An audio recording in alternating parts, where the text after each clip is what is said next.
And we're live in a second. Oh, okay.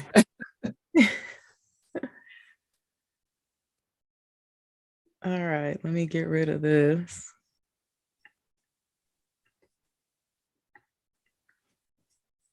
And make sure we can be seen or heard. Mm-hmm. Okay, it says we're streaming live. All right.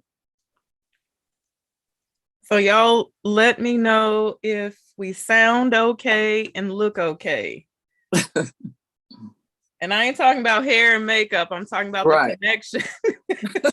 We look how we look tonight. Oh man, it's been a week. I know it. So y'all let me know if we. Now, how is it still having audio? Okay. All right. Okay. So we got Sabrina. Hey, Sabrina. 80, Laurier, Yolanda, Verna.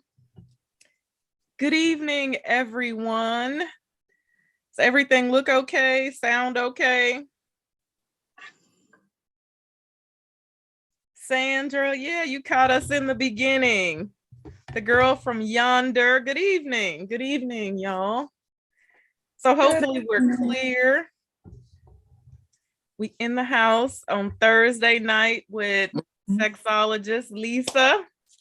Yay. So we got some good topics for y'all tonight. I'm excited about this. This should be lots of fun. Hey, ladies. Oh, first I have an announcement to make. So we got Monica, Ingrid. Come on in, ladies. Come on in. Get your wine. Get comfortable. Hey, Max. Is it Carlinder Edwards? Good evening. Good evening. Watch for trolls. Yeah. So on Gloria, thank you.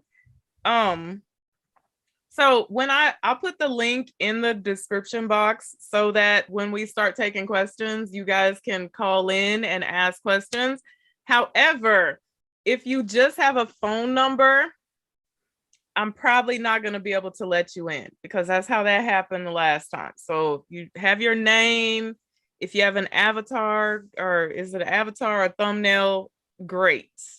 Because that situation caught me totally off guard, and I could not. People keep asking me what happened to the video. I could not post it because of the filth. So let's have none of that this evening. All right, so I have an announcement to make. I forgot to tell y'all this the other day. I need the attention of everyone. No, I'm getting ready to be someone's grandma.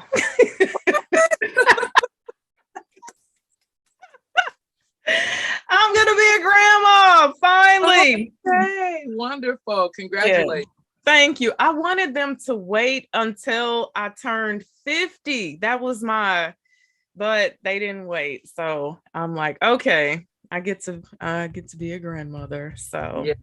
Awesome. And when you find out if it's a boy or girl, you're gonna even be more excited. It's a boy, and I'm super excited. Oh wow. Yeah, we know already. Someone waited late to tell us, but that's a whole nother story. We know now, and we excited. Okay. Yeah. So I'm super excited about that. My daughter, she's due June 4th. And so super excited about that. But okay, so thank you, everyone. Thank you for the congratulations. I'm super excited. All right, so welcome everybody. So we have some amazing topics tonight. How are you this evening, Miss Lisa? I'm great. I can't complain. I feel like this is the perfect wind down to the week when we get together on a Thursday and talk a little bit, where people can chime in and de-stress in reference to sex, love, relationships, or their sexual health. So I think it's awesome. Yeah, I'm having fun doing this. I like this, and the ladies are getting to the points where they're asking me about it. So I'm like, yeah, I have totally have fun doing this. I love this. So yeah, somebody said Gemini, baby. Yeah, my son's a Gemini. He is absolutely a Gemini as well. He's June 11th. So that's funny. All right. So tonight, the topics that we have for discussion are I forgot to put this topic on the announcement.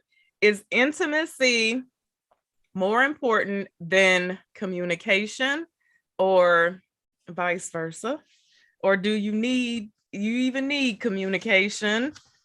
Or can you have communication and no intimacy? I guess that kind of goes into the question that I said earlier. Someone was asking on the announcement about sexless marriages. So, and the next topic of discussion is, does size really matter? Really?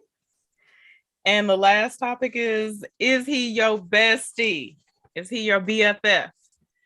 Everybody's husband is a best friend. My husband Right. is my best friend.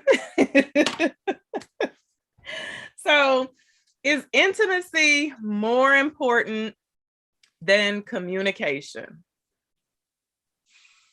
Well, that's a loaded question, because if I would say out of the people that I talk to, half of them have problems in their marriage in reference to communication. You know, they don't talk, they stop talking, or it became scarce over the years, just like sex.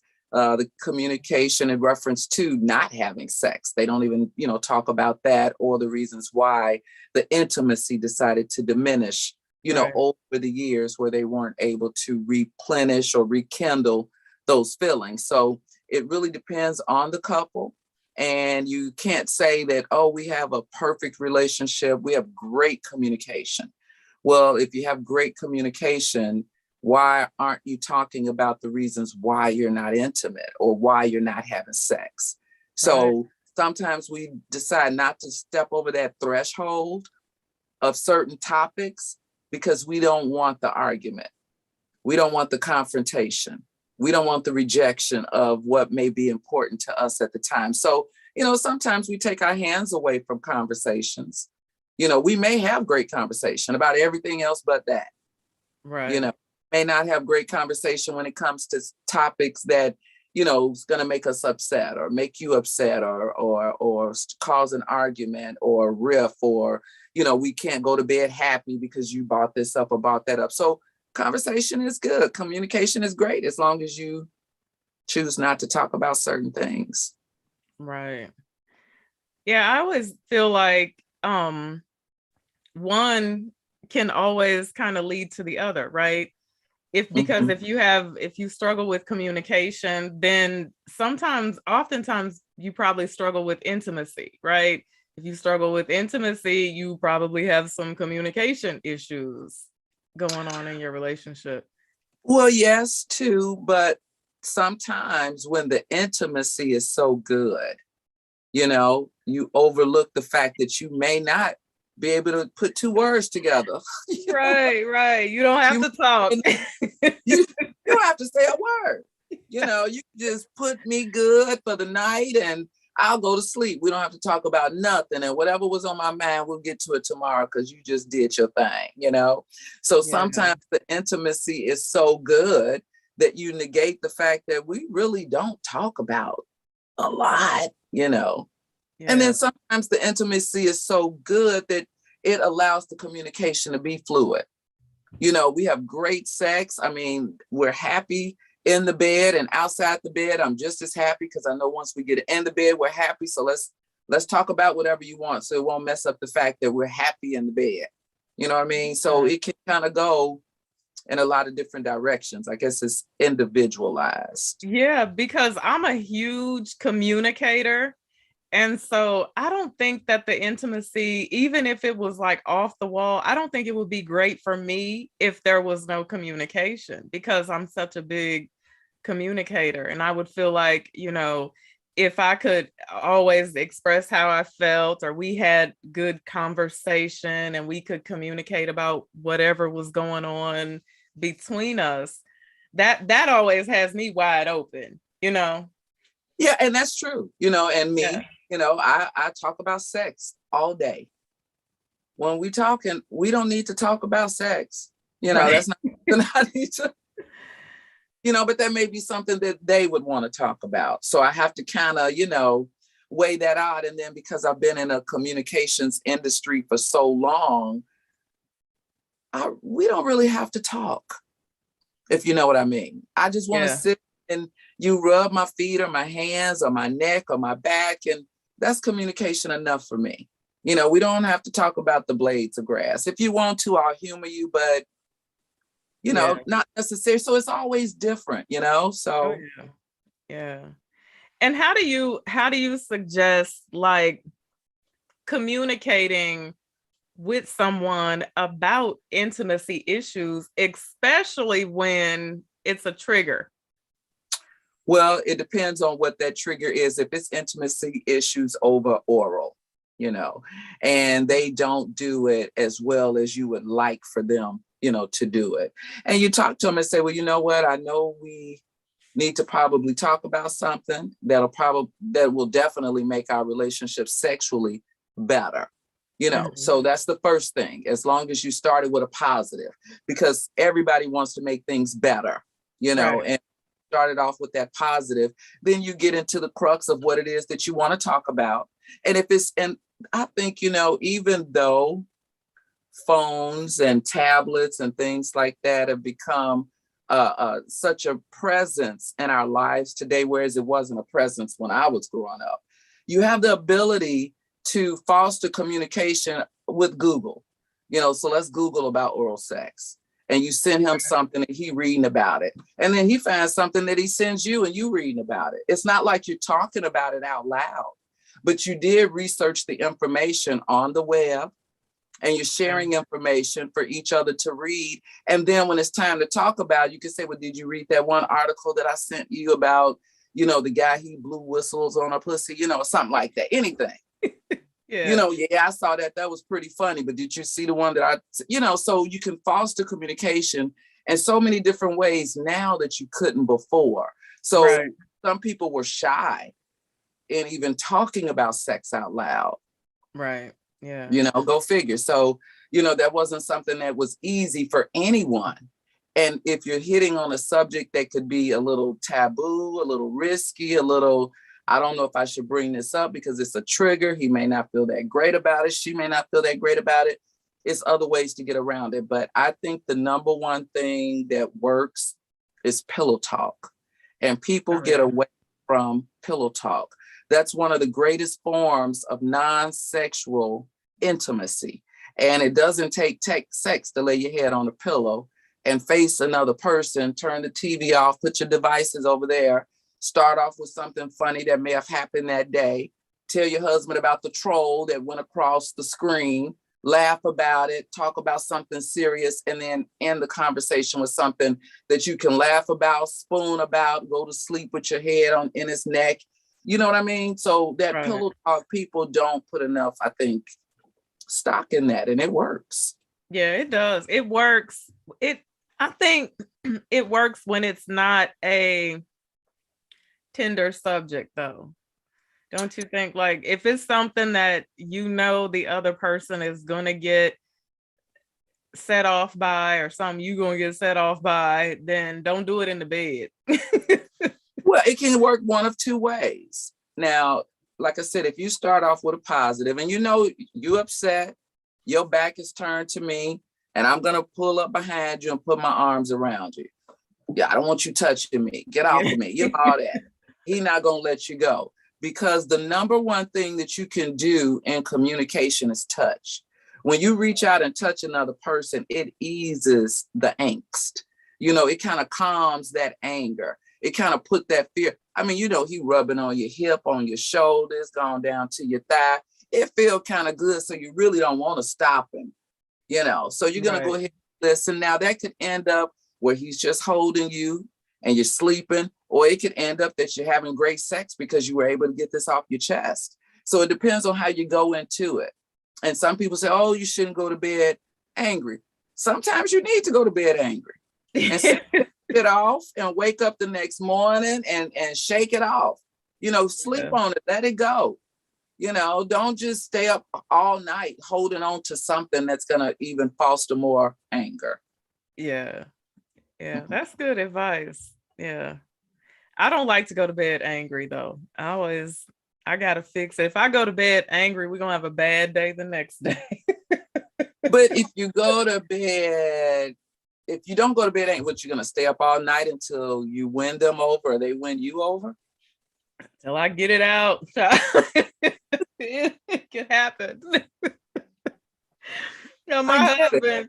my husband will be the one that will just check out on me though. He'll go to sleep because he's the type of person he can go to sleep anywhere, anytime, any place, he'll fall asleep. So I'll just be, and he'll eventually be like, okay, never mind. But Yeah, well, and I think I'm not I don't argue. I can't even remember the last time I was in a relationship where I argued. yeah, I don't. I feel like we can talk about it now. I'm going to say what's on my mind. That's one thing I'm going to say. right. That means not going to bed angry. I have to say what's on my mind. But then once I do that, you don't have to worry about me bringing it up over and over again. Right. Yeah. If I don't get it out, it's a problem. I got to get it out. Absolutely. Yeah. That's how I am. And I don't like to argue. I'm very expressive though. And my husband is not. And so sometimes my husband be like, well, you mad? I'm like, I'm not mad. I'm just, I'm a very expressive person, but I don't like to argue at all, but we gonna talk. So we definitely gonna talk. Yeah. So would you say that intimacy, those relationships that you spoke of where the people don't have to talk, they don't have to say anything to each other, they don't need communication, is that something that could last forever? No, you have to be able to communicate. I mean, even as much as I talk all day long, I know in my relationship, you have to have some type of communication. I called a friend and I said, oh, hey, how you doing? Oh, not bad. What's up? I said, not much. I hadn't heard from you in a little while. I just wanted to reach out and, say, hey, how's it going today? Oh, good. I was just working. I was busy. I just thought you were busy. I didn't call. Well, I'm reaching out to call you. So I know you have to at least show some type of something, with another person, even if it's just to say, I'm thinking about you. And people like those phone calls more so than not, but yeah, I believe that if you don't ever talk, it's a problem. And I'm not getting into my mom and dad's business. My father is a very, very, very quiet man.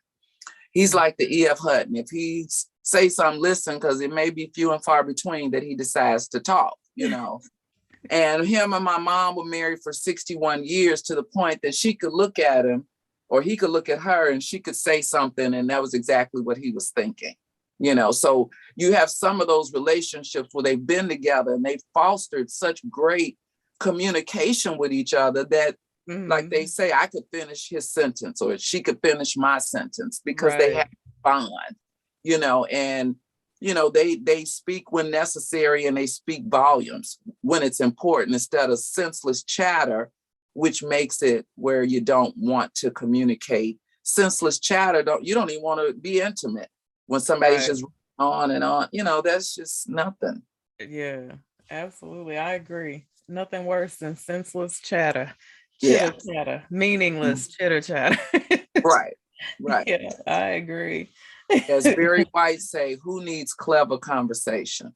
That's just like a rap game. You get tired of it after a while, Now, someone in the comment section, 1960 Genius says, I need to communicate, but my partner is good about changing the subject and being done with it. That makes me the one to have to bring it up again until it's addressed. Yeah. And then when you bring it up again, I mean, are you saying that this is the part of the conversation that we never addressed? Let's finish this and be done with it. Can we do that? Is that a way that you can ask that question and they can be put on the spot to finish? I mean, but will it foster an argument? Is that the reason why the other person does not want to communicate, or, what would be the reason for them to always bypass it? Yeah, I think sometimes people just have issues that they don't want to address. And the thing about men, I think, is men have such a short attention span, right? that when that type of stuff, when you try to address issues and things with them, if it's something that they are not comfortable with, sometimes they'll do that whole subject change thing, or they just get disinterested in the situation. And so in a situation like that, when a person, to me it sounds like in this situation, this is something that he doesn't want to address, Oh, right? it's a he. Okay. And And so that's every time, true. But the fact of the matter is, if it's something that's, I guess, important to the relationship, do they value it as important as far as because with conversation with men are not emotional creatures by no, nature. You no, know, not at even with all. your grandson to be, he will fall and they'll say, oh, he's all right. Let him get up. He's all right. But if you had a granddaughter that fell, come here, sweetie, let me rub you and brush you off. So Yeah. we program them from very little people to be big people with the same problems, that we don't allow them to express their feelings and emotions. And then they get with somebody and I want you to tell me how you feel. Well, I couldn't even tell my mama how I felt, you know, Right. brothers or my sisters or my immediate family members. And because you feel closer to this person because you share sex, whereas you didn't share that with your family, of course. You share sex with this person, whereas you should have a closer bond to be able to speak about certain things, about the way you feel. You still can't do it. It's not something that you can just drive out of a person, Yeah, absolutely. If it's you know. not in them. But that's changing more and more. These men out here in these streets getting emotional as hell now. They more emotional than women these days.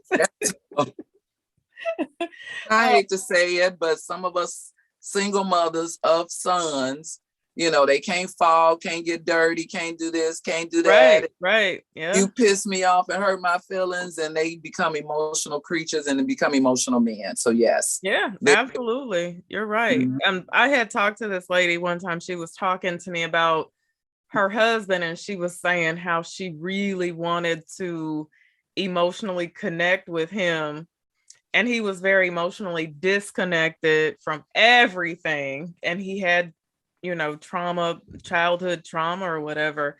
And I was like, yeah, that's something you're not going to be able to fix. Like, he's not going to suddenly emotionally connect with you. He needs therapy, first of all, um because he has some underlying issues, and he's not going to suddenly be able to say, okay, I've never been able to show my emotions, I'm emotionally disconnected from everything, and then when he gets with a woman, he has a wife and children, suddenly be able to emotionally connect to everything around him. It's not going to work like that. No, it doesn't, because the No. trauma that some people carry from childhood to adulthood is baggage that can't be cleared just personally, just by the Right. fact you're a good woman, or that you treat them better, or you treat them well. And I had one client, he grew up in foster care, and she didn't know the reasons why, that he just would not allow her to get close to him.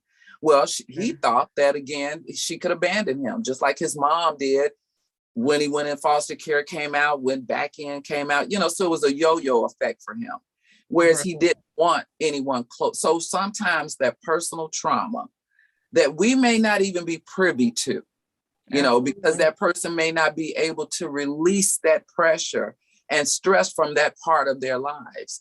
But Right. one exercise that I do with some people, and people can try, the young lady who said that the gentleman didn't want to open up, you would just say something like, well, why is it that you think that this conversation, we shouldn't have this conversation? Well, because I don't want to. And I understand that and I respect that, but why do you think that it would be something that we couldn't discuss? And well, I mean, I just don't want to discuss it. And I hear you. You've said that twice, and I respect that. But why do you think that this wouldn't make us stronger instead of weaker as a couple? So the only thing that I did was ask the question why 3 times, 3 different ways. Mm-hmm. And by doing that, you get 3 different answers. You'll get to the root cause. Now, because some people say, because I don't, because I don't, because I don't, because I don't. Okay, fine, they're shutting down. But if Right. it's a person that somewhat talks a little bit, and you ask, well, why, sweetie? Well, why, baby? Why you think that that's not going to be good for us? And see, the more you ask it with the soft words, the gentle words, you can draw more information out of a person. Right. You know, a client comes to me and I said, well, why don't you want to talk about that? Oh, I don't want to talk about it. And I get it. I mean, I get it. You may not want to discuss it with me, but why do you think that that's a sticky subject for you? You know, and then they'll say something else. I said, and that's a great answer. And why do you think that it would make you feel that way if you answered that question? So the only thing is why, different ways to get information.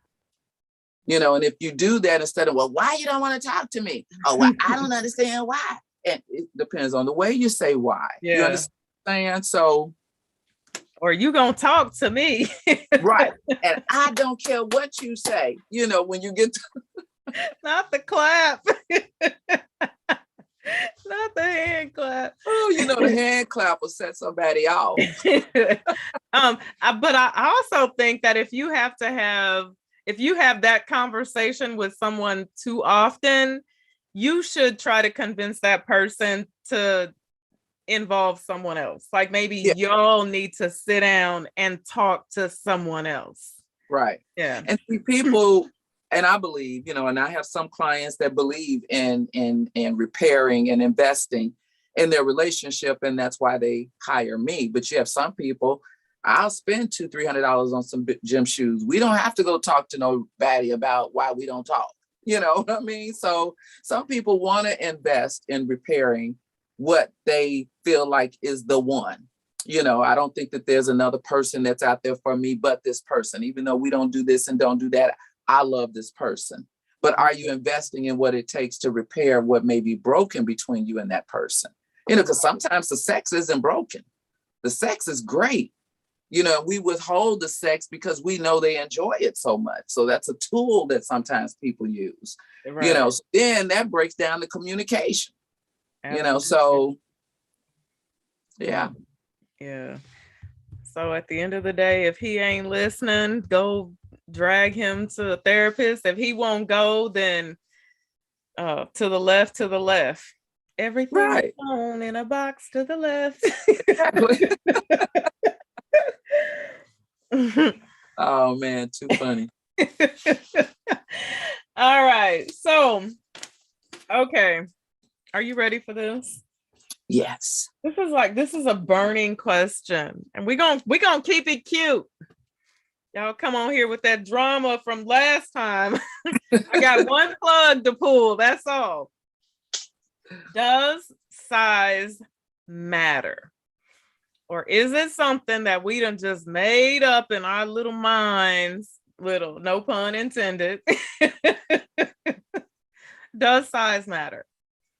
Well, it matters, but not the way men think it matters. You know, so there is a method to it for everybody. And I will say anatomically, I believe that there's someone for everyone. You know, there's not one that's way too big that someone wouldn't experience some type of pleasure. And then there are, you know, very, very small ones, you know, micro penises even, where some people enjoy those pleasures. But I believe that society, the media, has portrayed this big anaconda is what you need in order for you to be sexually satisfied. And that's not always the case. Some people think that it's racially divided. You know, Black men have the bigger ones, you know, and white guys have the middle ones, and the Asians have the smaller ones. And I don't know where they put Hispanics, but so it's just like all over the map, you know, as far as what they think. But then when you look at porn and when you go to the adult bookstores, you see the larger penises, you know, and it's what they put out in the media. But if you want to speak scientifically, it only takes about a 3.5-inch penis for a woman to have an orgasm. And the reason for that is because a 3.5 penis is really like about 5.5, 6 inches erect. I'm looking for my sewing tape measure here. It's over on the other side of the room though. Right, but if you do like a finger, that's about 3 inches, right? About 3 inches. About 3.5 inches. Penis is about 5 inches. That's about that length, about that long, right? That's about Now, 5 inches. now, is that okay? So what if it is only 3 erect? Isn't there a such thing as, or does no man on the face of this earth ever have something that's only 3 when it's actually at Oh no, they're very, very small. Even if you look at a 2-inch penis, there's such things as 2-inch penis. Those are micro penises when they're at least an inch. And when they're an inch, it can grow to at least a couple of inches. Maybe not even that. So there are some people that have extremely small penises called micro penises. Okay, so if it only takes 3 inches to 5 inches erect, 3 inches flaccid. Okay, so anything below 3 is a bust, right? Not so much, because you have to understand that every woman's cervix is different. Oh. A vagina is only like about 3.5 to 4 inches, but it stretches during sex. It stretches when you give birth, Right. So it's not like this big, huge tunnel that, just because a baby come out of it, all that closes back up. And if it's just an average vagina that you're walking around with every day, it's about 3 or 4 inches deep. It stretches when you have sex. That's why it's pushed into that cavity. But the reason why I'm saying a 3.5-inch penis is 5 inches when it's erect is because inside your vaginal cavity, you have your clitoris. Then you have that wishbone look, which is your labia majora and labia minora, which is your inside lips of your vagina, and the outside lips of your vagina. The inside lips of your vagina has erectile tissue in there. So if you go to the bathroom, you stick your finger in your vagina and you do a Kegel, you'll be able to feel your vagina close around your finger. Well, that's about 3 inches. And you putting that in your own vagina. Yeah. And you're doing a Kegel on that. So you're able to clamp down on that 3 inches because that's erectile tissue in there. And that erect penis is going in there. And when you clamp down on it, like you're doing a Kegel, and it's massaging that inside, why wouldn't you have an orgasm? Right? So that's a vaginal orgasm. Then, of course, you have that A spot, which is the deeper cervix orgasm, because some people like a larger penis. Is bigger better, maybe for some people. And the deeper that it goes, you may be able to have that cervix orgasm. Then you have your clitoris, and then behind the clitoris is your G spot. That's where you have that hooked thing, and you have some penises that are curved. It may not be so big, but it may have that curve in it, like a banana. Right? So those types of penises, it's easier for them to get to that G spot, because it's up in there and it's like a little hook to get to it. So you can have that G spot orgasm, and that's where the squirting and all that comes from. So penises are all different sizes. Right. Doesn't mean that bigger is better, but you can't count out the small guy either. Sometimes it's other skills that they have, whether it's foreplay with oral, or even if you have an anal, it would feel better with a smaller one than a bigger one. Yeah. I guess there could be some advantages. Do you feel like small guys do too much? Like they do too much. Well, they have to do too much because of the stigma that bigger is better. So I got to overcompensate for the fact that I don't have this big one, but I bet you I'm going to do all this. Yeah. Do all that, I'm going to do all that. I'm going to make you scream, girl. I'm going to make you run, I'm going to get you up. I'm going to just do all that because I'm trying to compensate for the fact that once you look at it, you're going to discount it. Now, once you feel it, you might be totally in the mood and you might be all over the place with excitement. But once you physically see how small it is, you may be turned off just by that. Not that it didn't make you feel good. That's a hard position for a man to be in, I'm sure, I'm sure that's devastating for them. Well, some men lead with that. You The know, just ones like that know though, because some of them they don't even know. Bless their hearts. They if they've been in gym class, they know. If they've looked around in the shower room, they know. You know, if they've heard anybody talk about it, even girls in school, oh, he got a big one. He got a, you know, on the movies, on the porn, you looking at, you see how big this guy is on porn, and then you look down at yourself. You know, Well, so yeah. it just kind of plays with their mind from the onset that bigger is better. Doesn't, and a woman may have said something about how small it is, which will diminish your ego from the word go. Yeah, you can never do that, right? Yeah.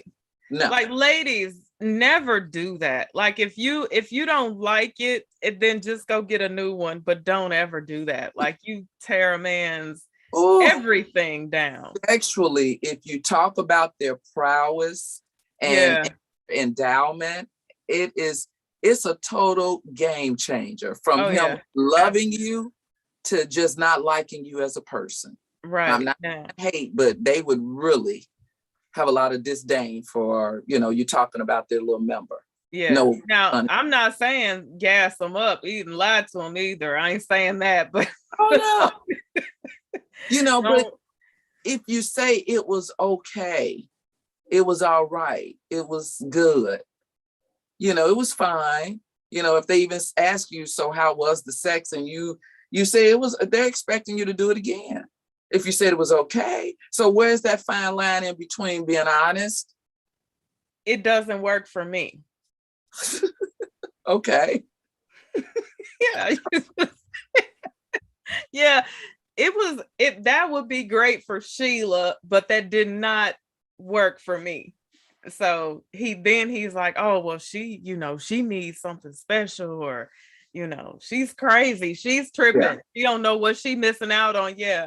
I'm out there sometimes. That didn't.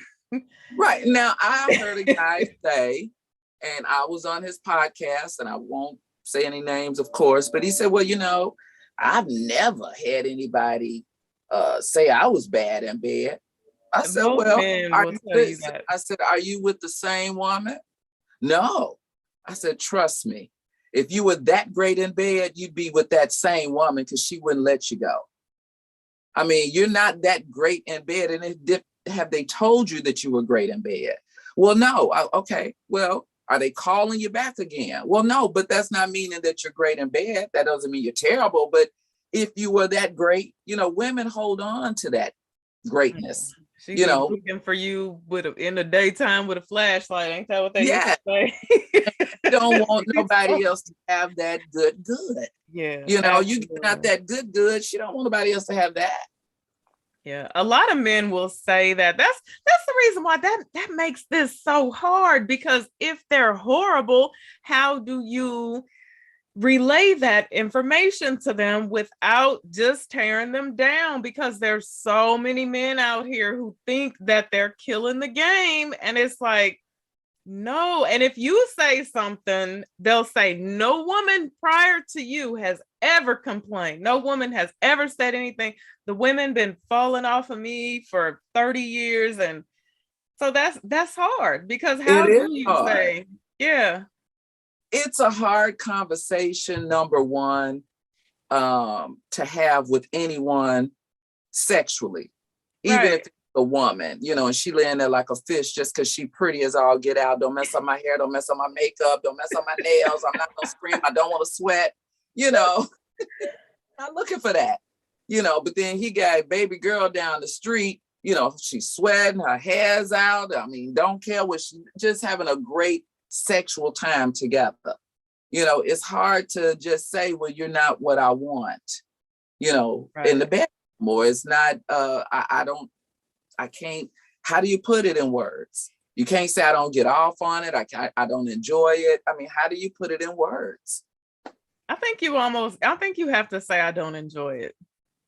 Do you think that's bad to say? Like, is that? No, I've said it. Before. Yeah, I don't enjoy it. Yeah. No, and I pretty much just said, well, you know what? I just didn't think that it would be a second time. So I didn't enjoy it. No. Yeah. Mm-mm.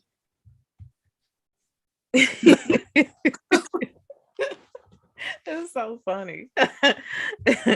Because it's bad that you can't tell. I feel like sometimes with men, there are some things that they need to take the time out to learn, right? Mm-hmm. And But because who teaches them? well, we do, we should, you know. But if they ask you what you like, what do women say? I mean, I like it. Just try something. I like it. Well, what, baby? What do you like?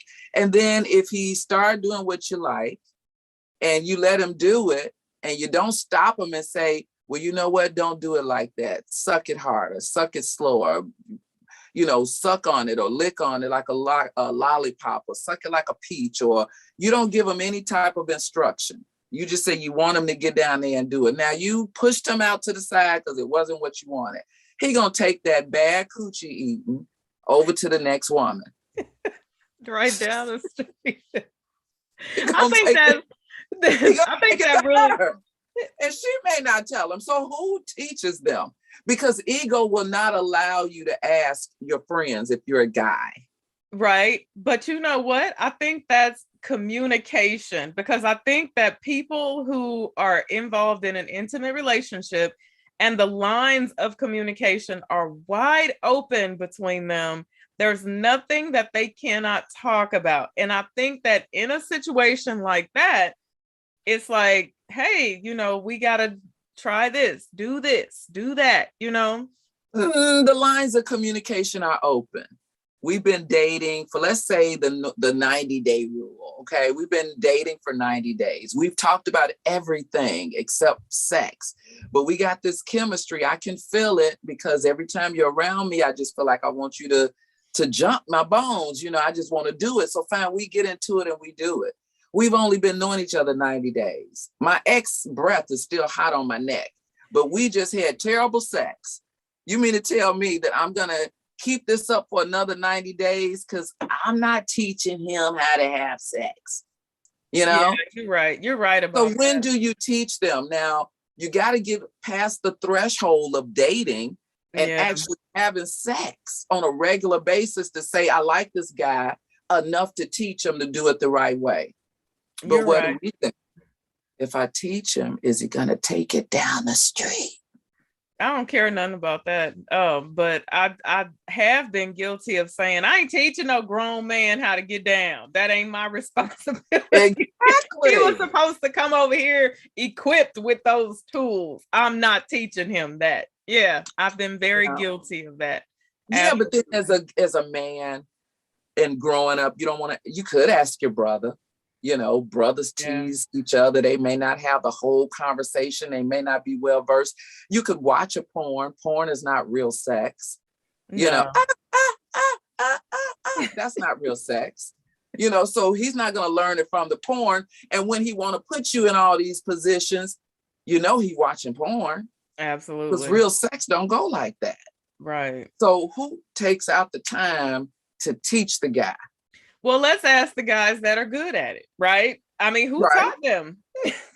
Right. I mean, somebody had to teach them, but I mean, even with women, women are a little bit more fluid with other women as far as conversations about sex, when you get to be with a good girlfriend.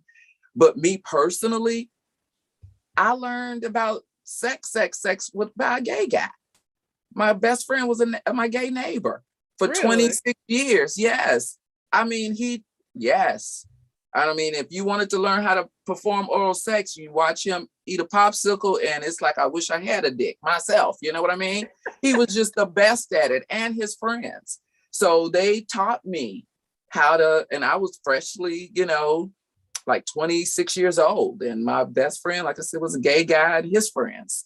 So that's who taught me, because my girlfriends couldn't dare teach me what he taught me. Who would? Yeah. I think someone in the comment section says, a couple of people actually said it can be a turn on to him being taught. And I think that also goes with how you feel about him. Yes. Because I think that if you're like, if you wide open with him and you're extremely attracted to him, extremely turned on by him, you will take more time and effort to show him some things, to show him how to please you, than if you are right with him, you know? Right. Now, see, I usually say that if you're talking in bed, it's supposed to be instructional. It's not supposed to be, what's my name? Whose is it? Get it, girl. Oh my God, God, Jesus, Lord. You know, all that's normal. But if you're talking in bed, it's supposed to be instructional. Put your hand down there. You know, lick it slow. That's too slow. Lick it faster, faster, faster. Do you hear me? Yeah. I said, lick it fast. You know, put a little something into it. So whenever you're talking in the bed, you should be teaching your partner something or complimenting them on what they're doing. You know, and that gives them that energy to, God, girl, you're going to lick the skin off of it. That gives her more energy to just want to keep going. You know what I'm saying? Yeah. So it's supposed to be instructional, but we don't take it like that. We rather moan and groan and say, oh God. And based on our survey a few weeks ago, we know that some women fake it. Yeah, absolutely. Just to get it over with. But it can be a bad thing too, right? It can be too instructional, because I've heard men say that it can be like, women, you don't need to be like to the left, drill sergeant. No, to the right, You don't want a drill sergeant. Overboard. Absolutely. So Tanaya says the guys that are actually good at it are the ones who can fill out each other's women. Yeah, I want to know where the guys that are extremely good at it, like, because I think it's in my opinion, it's one of those, either they have it or they don't have it. Like, have you ever met a man that is, I used to know this guy, and he was like the biggest gangster you ever wanted to meet, right? Mm-hmm. And he was a gangster in a scary way, but he was so passionate, right? Mm-hmm. Like he was everything. He was so passionate. So I always feel like if they have it, they have it. And some of them just don't have it. Like they just don't have that. You can get one that got half. Like you can get one that's really great orally, but sexually you don't want them. You know, it's like a jackrabbit. No, those guys are a waste of time. There's nothing worse than a guy that he just spends all his time and energy. He has perfected that craft, and he thinks that's going to get him through life. Those guys are the worst. Yeah. Like, what am I do that? like or the ones that get a girlfriend. Now, this analogy my mother used to say all the time, because she had 4 daughters.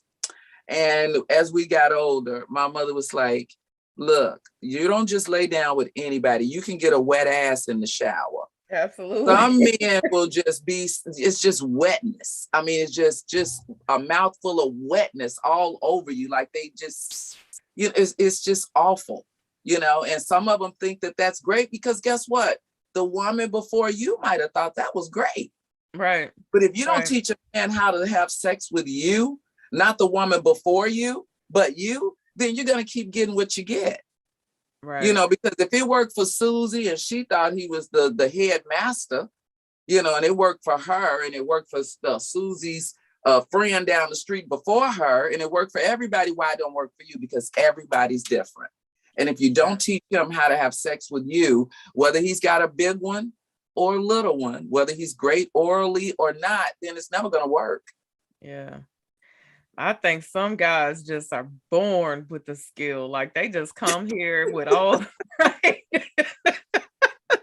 Just like they know what to do, what time is supposed to be done. And then you have those guys that just like they just started yesterday, Yeah. And they're in their 40s and 50s. So, and it's because they pump their own chest up. I know I'm good at it. Right. Where they get that from? Because they got a pocket full of money that could probably take you out to dinner and make you scream a little bit louder than not. but the girl didn't stop him and tell him that he wasn't great at it. So I don't know. Absolutely. That's a whole nother show right Yeah. there. Yeah. That very Yeah. thing, because honestly, that is the reason why a lot of guys walk around thinking that, they are, what's that one guy's name? I can't even think of that guy's name that used to be in Ron. What's his name? Ron. They used to be in all the porn movies. Oh Is it yeah, Ron. I know the one you're talking about with the Ron Jeremy. Yeah, they all think they Ron Jeremy, because they got some money in their pocket. Yeah. And we'll tell you in a minute, every woman before you was cool with it. Right. Yeah. But you know what? And I'm gonna tell you, it breaks their ego down no matter what position they are in life, to know that they're not good sexually. They can have all the money in their pockets that you could ever want to imagine. And a lot of those guys sometimes are weak and they go to the S&M dungeons. I've got mistresses that are friends, and they talk about some of the guys that come to their dungeons and do their things are the most powerful men, and they're just seeking to get whipped and beat and that's how they get turned on. So, yeah. A lot going on in this world, ain't it? Yeah. So very interesting. Shantae say you don't like it. Yeah, I love it. Then why are you trying to rush and get done so quick? Yeah, you can't tell them you love it if you like, it's all right. I suddenly got a headache, sweetie. Please get up. Yeah. All right. So our next topic of discussion. Actually, let me let some people call in. Let me get y'all. Remember, I don't want no foolishness up in here tonight. I don't want no foolishness up in this joint. Y'all gonna get me kicked off of YouTube with all that mess. All that tomfoolery that was going on up in here the other week. Right. Lord, I don't understand. People just do creepy stuff, though. They do. All right. So I have put the Zoom link into the description box on the video. So if you want to call in, if you have a question and you would like to call in, click on the Zoom link. And earlier I said, make sure you, I would like for you to have at least a picture and a name instead of just the phone number stuff. Hey, Product Junkie. I'll check my DMs when I get off of here. TT101 says, no need to tell them what they're doing wrong. Just really let him know when he's doing right. I think, you know what? I like that. I think that's good. But if he do right, because sometimes they never get to the right. I was just gonna say, TT101. Right, it's good. It's good to compliment. Yeah, it's always good to compliment, but make it a genuine compliment. Right. Yeah. Yeah. I agree with that. I like that. If they do something right, but tell them you don't have to do that like constantly. Because sometimes I think guys, if you tell them, oh, when you did that was great, that's all they gonna do from that moment forward. Right. Right. But then you get the other ones that are dyslexic and you say, well, keep it right there. And then they go to the right. So, Shantae said, what if he's not doing anything right? Yeah. To the left. Well, I mean, if you're looking for sexual compatibility, then unless you're looking to have a real serious conversation with him because you like him socially, mentally, everything spiritually, all kinds of stuff is working for you, but sexually it's not working. You have to learn how to have a serious, open conversation where it can get better, because if it doesn't get any better, what would be the purpose or the benefit? Because our sexual health, the reason why I'm here is that it has to be there, because if it's not, It won't. Absolutely. Because I think it was in the very first live that we did where you actually talked about what happens to women when they're not sexual, like when we turn that part of ourselves off. Yeah. Mm-hmm. And we do it sooner than we think because of it could be a loss in our relationship, as far as a spouse, losing losing a relationship, and you're in a certain age bracket and you don't feel like you want to get to know someone else sexually, let them know about your body and what you enjoy, and you're not open enough to share that with somebody new, if you've been with somebody for a while. So when we choose not to have sex, and we choose not to have our body exercised in that area, then you are allowing incontinence to happen. If you sneeze and a little moisture happens when you turn a certain age, or if you got to run to the bathroom, whereas before you could walk to the bathroom, but now you got to run because your bladder may be a little bit weaker. Remember the babies that we have and different things that happen to our bodies over time. Right. And gravity, just like people have breast lifts because your breasts start to sag, your coochie sags. Men balls, they scrotum. I'm sorry. They, but you know what I mean? So gravity takes place. And when that gravity takes place, sometimes your pelvic floor begins to drop. And when it begins to drop, that's when incontinence sets in. And if you're not having sex and you're not tightening all that stuff up in there, then you're going to have to get them eventually. That's why Kegels are important. If you want to know if you're right, stick your own finger up in there. Stick your finger up in there, it's yours. And then squeeze on it with your back muscles. Do that at least every time you use the bathroom. You got to wash your hands anyway. Right. Yeah. That way you know that you are at least exercising that muscle. If you don't exercise your muscles in your arm, they get weak. Absolutely. It's just a muscle. There's no nerve endings up in there, because if you had nerve endings in your vagina, you wouldn't be able to even experience having a baby. There's no way. Yeah. Because it would be too intense. You think about the nerve endings on the tip of your clitoris. You have 4,000 nerve endings on the tip of your clitoris. Yeah. So if you touch it with a vibrator and it sends you crazy, think about if you had to give birth through a canal and it had nerve endings in there. So it's just a muscle and you got to exercise it and keep it tight. The best way is through sex. The second way is through Kegels or exercising it with a dildo or whatever. Yeah. You know what though? I personally know a lot of women who are just not having sex. Like it's more heard of nowadays, and it's not that they're practicing celibacy. It's not that they're, they are not in relationships. They haven't been in relationships for an extended period of time, and they're just not having sex for like years. Yeah. And I mean, I've got some clients that I've talked to, and whether they just chose to be celibate based on life, circumstances and things that have happened, they've chosen just to not have sex. And women of a certain age, unless you've gone through menopause, you don't understand that sometimes you don't even think about it. If you don't have a man around, it's not even in your forethought. It's not like, oh, I didn't know I hadn't had sex for 6 months.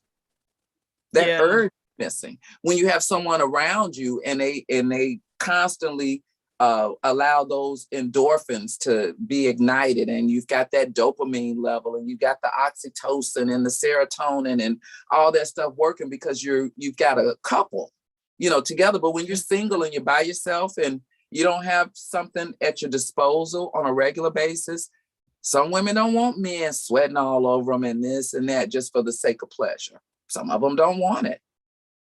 They rather have sex by themselves, roll over, and not fix breakfast for you in the morning. So, I get that more so than not. Why don't you have a partner? Well, I don't have to fix breakfast the next morning. I might as well do it myself. Yeah. A lot of women out there like that nowadays. And then, when you take care of yourself like that, it makes you a little bit more selective in your dating. It makes you a little bit more I guess, apt to choose best on what it is that you decide and not what your loins decide. You know, you're Yeah. not all hot in the pants. So, let me get with this guy, but I take care of myself on a regular basis so I can kind of weed through that process a little bit better. Yeah, I agree when you don't have that cloud in your judgment, because sometimes that can definitely cloud your judgment when the right brother comes walking by. He can be so right, but everything about his behind is wrong, and that thing can cloud your judgment. Yeah, so I can totally see that. Yeah. I'm gonna tell you, this one guy, I can think about him right now. And whether I had on underwear or not, they would always just fall off my body whenever he was around. I mean, he just had that chemistry. And everything about the sex was amazing and right.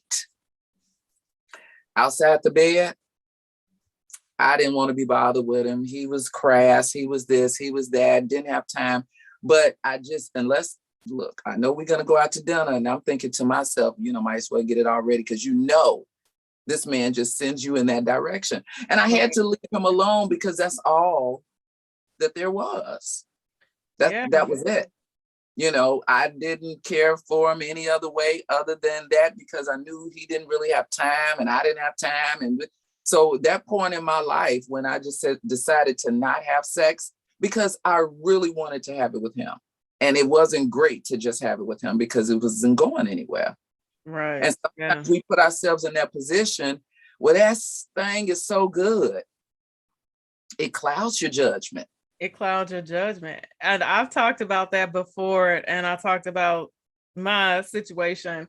But you know what the thing that I thought about later on down the line was, because it killed me to let that thing go. I ain't gonna lie. But I thought about this right here, because I talked about like experiencing the ultimate pleasure. Like, I mean, it was just crazy, like everywhere, when it's in your fingertips, it's in your toes, and and then I thought to myself one day, I said, where does that go from there? Like, that can't go up from there. And it was the same thing with us. That was what we had. That was the thing that we had, the thing we got together and did. How does it get, like, what do you just die in the act? I mean,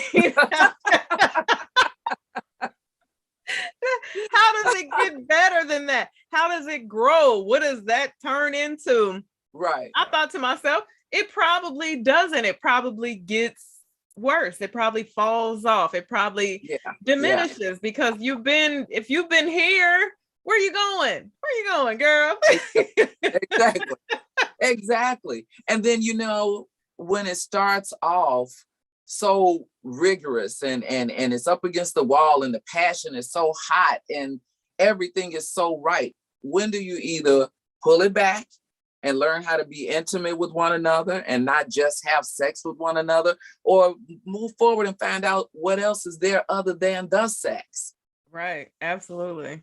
Yeah. What is there other than the sex? Because I have great relationships with guys that I've known for, when I say at least 20 years. And because we haven't been intimate, we have a great friendship that's there, and as a matter of fact, I'm going to cook him dinner maybe one day this weekend because he wants me to cook him dinner. But we have a great friendship. The sex, it was great when it was there. I'm not there with anymore. So, I don't even think about the sex like that anymore with him. So it's just the friendship now. So, you have to decide on where your relationship is going to go. It can't just stay great sex. Right. Yeah. Yeah, women should think about that. I think because, people will leave marriages and break up happy homes and ruin lives over great sex. Right. But then I think you and I had that conversation where some men don't want their wives doing certain things.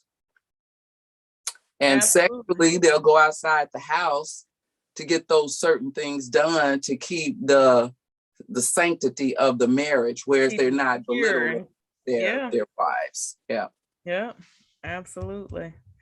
Yep. Let me look at some questions. Someone said, that girl from yonder question, are there any dangers to not having sexual intercourse for an extended period of time over a year? Over Just probably a year, that. not a long time. A Yeah. year is not a very long time. When you're saying an extended period of time, it depends on how many years you're, of course, are talking about, and you don't have to necessarily have sex with a partner in order to keep your vaginal cavity tight. Like we just spoke about, you can do the Kegels, you can get Benoit balls, you can get other things in order to keep your muscles in your vagina tight. But no, I mean, some people don't have to have sex for years, and I'm talking over 10, and they, yeah, I know people that, immediate people I know that have not had sex maybe in about 10 or 15 years, and it's by choice, but it's maybe other things that I've talked to them about doing in order to keep that incontinence problem away. But a year is not long. Yeah. Now, 10 years, that seems like an eternity. All right. Our next topic. Ladies, don't forget the Zoom link is in the description box if you have questions and you want to call in. Is your man, your husband, your boo thing, can he be your bestie, your BFF? I'm so curious to hear what you have to say on this topic. This is something that I hear a lot, right? We all hear this a lot, like, oh, he's my best friend. My husband's my best friend. And I'm like, some women who have a husband and they're not besties, they may feel some type of way because it's like, okay. I mean, but in all actuality, and as they say these days, keeping it 100, can your boo thing actually be your bestie at the same time? Because even if you have a male friend that's your best friend, as I mentioned before, my best friend was a gay male for years. Mm-hmm. Yeah, I would tell him everything. Yeah, this guy was hollering at me at the gas station. He was fine. He drove this kind of car, had on these kind of shoes, wore this kind of coat. I give the rundown. But if this is my man and he's my best friend, we tell each other everything. I cannot go home and tell him that. I cannot share with him the secrets that I would tell my girlfriends. And I bet you he's not your best friend to the point that he'll tell you all of his personal secrets. But I think that that's a stretch for you to be, I guess, foster a more intimate connection with your partner. Mm-hmm. But I don't believe if someone is keeping it total 100 that you would tell your best friend, which is your mate, everything that you would tell another person that's not your mate, that you consider your. You tell your bestie everything, like all of your deepest, darkest secrets. And I think last night we talked about how a lot of times we tell men too much. Like we tell them everything. And it's not supposed to be that way. Like we have to keep some stuff for ourselves and we got to keep some stuff for our besties, because who am I going to complain about my husband to but exactly. My bestie, right? Exactly. But that would be, when I'm going to complain to him about him, that right. Never works, okay? It would work. No. Yeah. But so, I don't know women who have an external best friend outside of their relationship that they can say that they've divulged the same type of information to. Oh. You've got a best friend, Miss Eva Monroe. I will laugh and kiki with her all day and all night, talk to her about the sex, whether it was good or bad. I just met this new guy or whatever. But if I have a guy that's a best friend, I can't kiki and talk to him like that. It wouldn't even work the exact same way. Right. So when is it that you keep what it is that you need to keep to yourself and those things that you need to share in your relationship? When do you decide on what that is and how that looks in your relationship? Yeah, because a best friend is somebody that you give it all to, you give it all up. They know your deepest, darkest secrets. Like me and my best friend, if we ever quit being best friends, like somebody has to leave this world, you know, because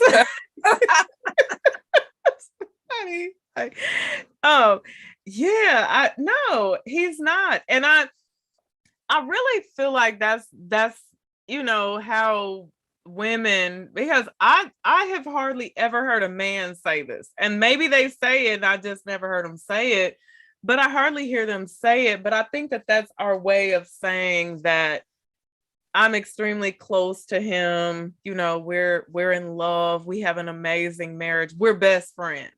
But Mm-hmm. I don't think it's necessary in a marriage. First of all, there's so No, many other things that are supposed to be involved and that the marriage is supposed to be built on. Do you have to be friends? Absolutely. Yeah, you have to be friends with him. You have to like him. mm-hmm. Excuse me. You have to like him more than you love him, Yeah, actually. yeah, But BFFs, no, my husband is definitely not my BFF. yeah. And I feel the same way. My sister actually is my BFF because she tells me things about her husband, you Yeah, know, that she can't tell him, you know, or say to him or express to him or want to discuss with him or anything where she just can't have an outlet other than just expressing it to her significant other. What outlet do you right. have? You Exactly. I know, think, and that's Carlinder, that is true. She said nobody gets all of you except God. That's very that's true. true. Yeah. But the BFF gets a whole bunch. She gets the BFF gets that stuff that the husband doesn't get, you know. That exactly right. Um, and that girl from yonder, I think women need to have a close confidant outside of their, or confidant outside of their relationship. I don't think it's healthy to tell every single thing to your romantic partner. It's so unhealthy to tell everything to your partner. Some guys, that, you know what I think, honestly, because some guys will talk this stuff out of you, right? They'll Mhm. get it out of you. They'll ask, they'll want to know, what's your deepest, darkest secret? How many partners have you had? What's the freakiest thing you've ever done, right? And Mhm. you know what? When you disclose all of this information and it's grungy and grimy, I honestly believe that this type of stuff can change the way men see you. And Mhm. women don't get that. They don't think so because they think, well, he married me, flaws and all, he loves me, child. But then you go to telling him about stuff you did when you was in college or just 6 months prior to marrying him. Or your Men, body count before him. your So body count, absolutely. Men will look at you different. They will feel different about you when they hear this type of stuff. right, And but so, see, as women, you can tell me, well, I don't know. I done slept with what, about 50 women. What am I gonna do? Not want to sleep with you because you say you slept with 50 women? But you tell a guy, well, I mean, I don't know, what, 50 guys I done slept with? 50, 60. Well, he gonna get in to see how good it is, the reason why you slept with 50 guys. But if I don't call you tomorrow, it's because I can use this in my back pocket. Remember, you slept with 50 guys. So I mean, Right. some things you have to keep close to your chest and not let Absolutely. everybody in on your personal business. Now, I do believe in sexual security, which means being secure in your own sexuality enough to ask certain questions and get information as far as Yeah. do you like to be controlling in the bed? You know, something like that. You Have you know, ever been with a man? have you? Okay, energy. So Did you you have like to it? ask, right, right. But you never know, you know, because some, and I'm telling you, it is more guys than not that are on the DL. You know, like I said, my best friend was a gay guy. Who did he sleep with other than straight men or men that said that they were straight or, you know, however Right. you put it. But Yeah. men sleep with, I mean, they're sleeping with somebody. So you just have to ask those questions that are important to you. Yeah.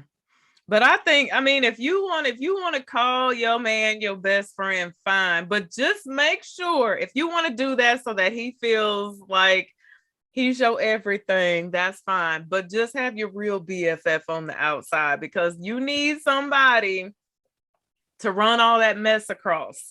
Yeah. It's important. Yeah. Yeah, you need somebody to talk to about all that stuff that he pretends like he's listening to, but he really does not want to hear about. Right. Because I see this all the time. Like we get so caught up in their lives, and we think that they want to be as equally caught up in our lives. And they don't, No. they don't. No. They want you And to the get only your reason own why they business. listen to you gripe about your friends is because you're telling them. You want to tell them, so they'll listen. Right. You know, they don't come home and say, well, girl, what happened with your friend? You know, y'all still mad? Y'all still talking? They don't do that. Right. Where's Kim at? I ain't heard you talk about they. Yeah, they could care less. So I have Cornelia Smith. Hey, hello. Cornelia. Cornelia, are you there? I think she's muted. Yeah, unmute yourself, Cornelia.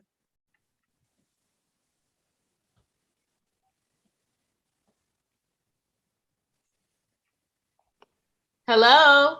Hi, Cornelia. Hi. How are you? I am well. How are you? Good, wonderful. Good. What you got for us tonight? I am just showing up. I do not have any questions at this point. Oh, I'm just showing up. I am a fan of you, Eva. So thank you. And I'm like, oh my gosh, I'm really talking to her. I'm on the ill side over here. Oh, are you? Where? Yes, I am. Glen Carbon, Illinois. Oh, you're close. Okay. You're my neighbor. Wow. Yep. I'm a neighbor. Okay. So yeah, so I'm just showing up. I don't have any questions right now. Okay. Well, thanks for calling in. All right. Well, thanks for calling in this evening, Cornelia. If you think of anything, buzz us back. We'll bring you back in. Okay, will do. All right. Have a good night. Thank you.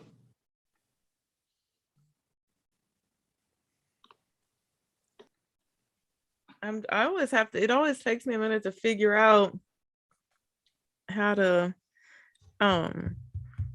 let someone in and then take them out after I've let them in. So we'll read some comments. My husband is not my best friend. Mrs. C2017. I've actually saw that in the comment section more times than I saw someone say my husband is my best friend. So if your husband is your best friend and you want to call in and tell us what makes him your best friend, and if you disagree, we love to hear that, because I always love to hear the other side. The few guys I've known like that were either gay or had control issues. Young said, but if he's asking about Kim, there's a reason behind it. Right. If your man is asking about your friends, right, be very concerned about that one there. Right. He doesn't just want to hear the latest gossip. There's some stuff you need to check into. Right. That's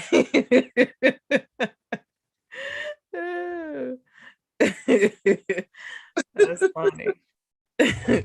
Yeah, definitely. So I feel like every time I see someone say that, I'm always like, well, what? Why? I mean, what makes him be your best friend? I get it. He's extremely close to you. Y'all have an amazing relationship, but bestie, no. Yeah. I've heard quite a few people say that, I love him. He's my best friend. I went to an engagement party, actually. The reason why I thought about discussing that too, because at the engagement party, when she, stood up there, I love Jermaine. We've been together for about 5 years. I mean, he really is my best friend. We talk about everything. And I'm thinking, no, because see, you've already said that sometimes you have to bring shoes in the house because he gets tired of you buying shoes. So Do y'all talk about everything, or you still sneak stuff in, or what's going on with that? Yeah, anytime you gotta sneak shoes and leave them in the trunk of your car because your best friend is in the house watching football and you can't walk past him. Right, with a bag. Right. So problem. You hiding something, right? You are definitely hiding something. Yeah. All right, y'all not calling in. I'm shocked. Tania says, now I think of it, we don't really see men saying that about their women. No, we really don't. I've never heard a man say, oh, my wife, she's my best friend. No. I've never heard a man say that. I've never either, and I've heard them say, we get along, we real good, we cool, everything's great. I mean, she's wonderful. But saying, I've never even really heard a guy, unless in a younger generation, say, well, he's my best friend, or if it's an older guy, me and him, we've been cool, we real cool, but men don't stress best friends like women stress best friends. And I don't know if we feel like we need a connection or. Right. TT 101 says guilty as charged. Had to leave those shoes in the car for 2 days. Listen, I done left stuff in my car so long I forgot I bought it, and then been cleaning out my car and been like, oh, where did I get these shoes from? All right, I have a 6, 7, 8 in the waiting room. I'm nervous. Oh my gosh. Let me see. Oh, 6, 7, 8 don't disappoint. 6, 7, 8. Huh? I said 6, 7, 8 don't disappoint us. Yeah, don't come in here with no foolishness. 6, 7, 8. You going to YouTube jail if this is some mess. 6, 7, 8. Can you hear us? Oh, this is a real person. 6, 7, 8. Yes. Hello. What's your name? How you doing? Hey, Eva. This is Erica. How are you? Good. How are you, Erica? I'm doing pretty good. I didn't think I was going to get on. I wasn't prepared. But I have a question. I'll be 42 in July. I'm going through a divorce from my husband. 10 years. We have 3 kids together. I have 2 others. And I'm just trying to pull my life together. My question is, do you all feel like, and when I say put my life together, I mean financially and every way, working through the emotional blocks and different things that I have going on. Do y'all think I should just focus on myself for a while? I mean, it's been a minute now. I'm going on 2 years that I've just been doing that, but I'm wondering if I should go ahead and start dating or maybe just, trying to get out there a little bit. I feel like I'm nervous. I feel stuck. Okay. Well, Lisa, I'll let you go first, but I definitely have a. Well, I'm sorry, Erica. Let me ask you. Well, first of all, nice to meet you, and thank you so much for calling in. Thank you. And you said that you're going through a divorce or you've been divorced. I'm divorcing, but we've been separated for 2 years now. And I'm just now we're getting to where I'm getting ready to, get everything, go to court and get everything finalized. Okay. So we've been separated for years. Like he's, had girlfriends, and I mean, I have a 3-year-old that I had during the separation. By him? By him? Yep. Yeah. Nope. No.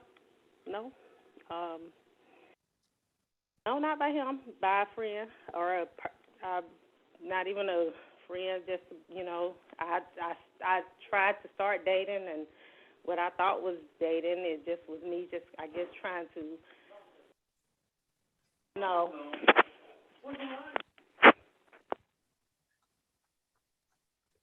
Trying to fill a void, I suppose.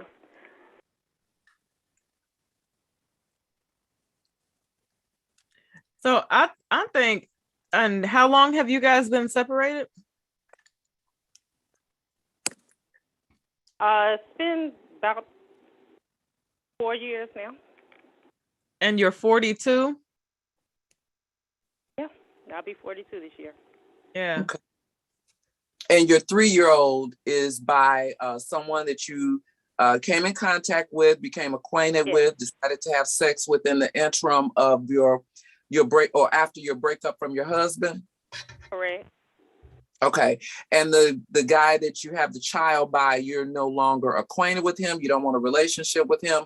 You rather start dating someone new? Yes, he's not involved.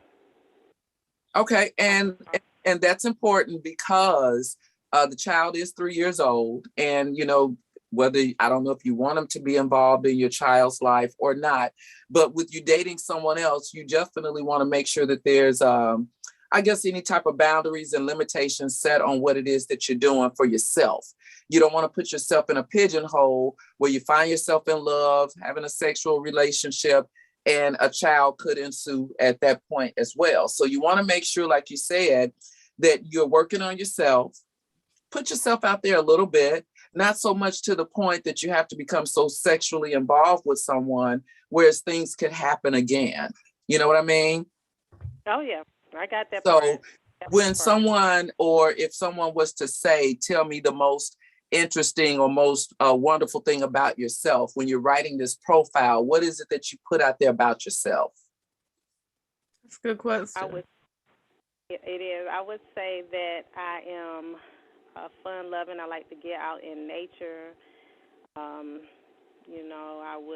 like to learn new things. I like to laugh. I like to have a good time. I think I'm in. And all that's very broad, because if I put that on a piece of paper and handed it to 10 women, they could still say the exact same thing. But tell me something specific about yourself, that you put out there when you're dating. What is it that you're looking for? Are you dating intentionally? What's going on with you? Be honest, that's what I'm saying. I haven't dated. I got with my husband when I was 20, and that's I didn't date a lot before then. I didn't date. Okay, and I'm sorry, was the 3-year-old by your husband or? No. Not. No.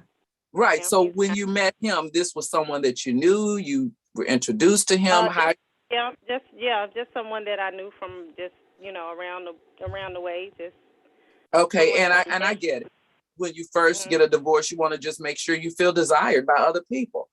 When and one thing, of course, you want to feel like somebody else is showing you or paying you some attention. So I definitely get that. But the only reason why I was asking you that one little exercise and not to be so broad is because, like you say, you're 42 years old, and getting back out there, you want to attract the right people, and you've got small children involved. I don't believe that, women that have small children, we don't have a lot of time is what I'm saying. Because you have your children that you're raising and doing all that. So when you put yourself out there and you want to get quality people to come back to you, I just want you to be prepared to put your best foot forward when you're speaking about yourself and say, you know what, in the last 5 years, I haven't done the things that make me happy. If I could do that and go and move forward, this is what I would do. The first thing is this. The second thing would be this. The third thing would be that. It doesn't have to be a bucket list, but it would have to be a bullet point list, of someone to say, well, I like Jimi Hendrix music. I can't believe she says she likes to listen to old, albums or something. Like, put some of your pastimes in there to draw somebody else in to find out the interest that you guys may enjoy together. Because the things that you're saying are broad. And if you're putting yourself out there and you're wanting to date intentionally, instead of recreationally, you want to draw the right people in. Right. How old are your other children? They're 21, 18, 15, and 16. So you have 3 kids at home, basically. Yes. Mhm. Yeah. And I just been kind of trying to focus on myself because that's what exactly what she was saying. That's what I felt like I should be doing right now. You know, she's young. I should be focusing just on getting myself together, mentally, physically, emotionally, financially. And but then I feel pressure from different people, and now I look at, you know, different things online, and you know, I kind of feel a little pressure, like, well, maybe I need to step out there and kind of try to, you know, get a feel for what's going on. I feel really like I'm just may end up just by myself. That's how I feel. I don't think you should feel like you're going to end up by yourself, but I do think, and this is just me, and you can tell me what you think, Lisa, it sounds like you have a lot going on. Mm-hmm. And it sounds like there's so much to focus on right now because you're in the process of getting divorced. You have to be divorced from this gentleman who you've actually been separated from all these years, who you actually had a baby basically in the marriage because you were still married to this gentleman when you had your 3-year-old. So I would definitely say that, yeah, you have a lot going on, and there are a lot of things that you need to be focusing on. And when you get back out there into the dating world, the questions that Miss Lisa asked you, like, what would you put on your dating profile? That your dating game is going to have to be strong. Your dating profile game is going to have to be in tip-top shape, you know? Just keep on working on me. Work on you, girl. Thought, but I just felt like I've been sitting here for so long because I was going back and forth with him. Then I got this, and then it's just been I've been a hot mess. You know what? If you go out there and meet a man right now, it ain't gonna be the man. It's not gonna be the right man, because right now it sounds like your world is in such a mess that you're going to attract such a mess into your life. Mm-hmm. And you gotta clean it up. I would agree with that is because the child is only 3. So you can't say right today that you would wash your hands completely of your child's father, because you have so many more years ahead of him. I'm sorry, he has so many more years ahead of him where he may need his father figure in his life. And you have to deal with that in dating. And when you're dating and you have a 3-year-old, the man that you're dating wondering, well, where's the father of this 3-year-old? Right, absolutely. Still intimate with the father of this 3-year-old? Is she still seeing the father of this 3-year-old? And then if the father of the 3-year-old come back around, okay, is he or whoever you're dating going to be receptive and open and welcome to this situation where you've got this man whose child live in the house with you, but you're trying to date and he's, doing all kind of extra stuff. So you want to make sure you've got your game tight. So nobody can come in and say, well, this is going on and that's going, well, I got that all taken care of. That's handled.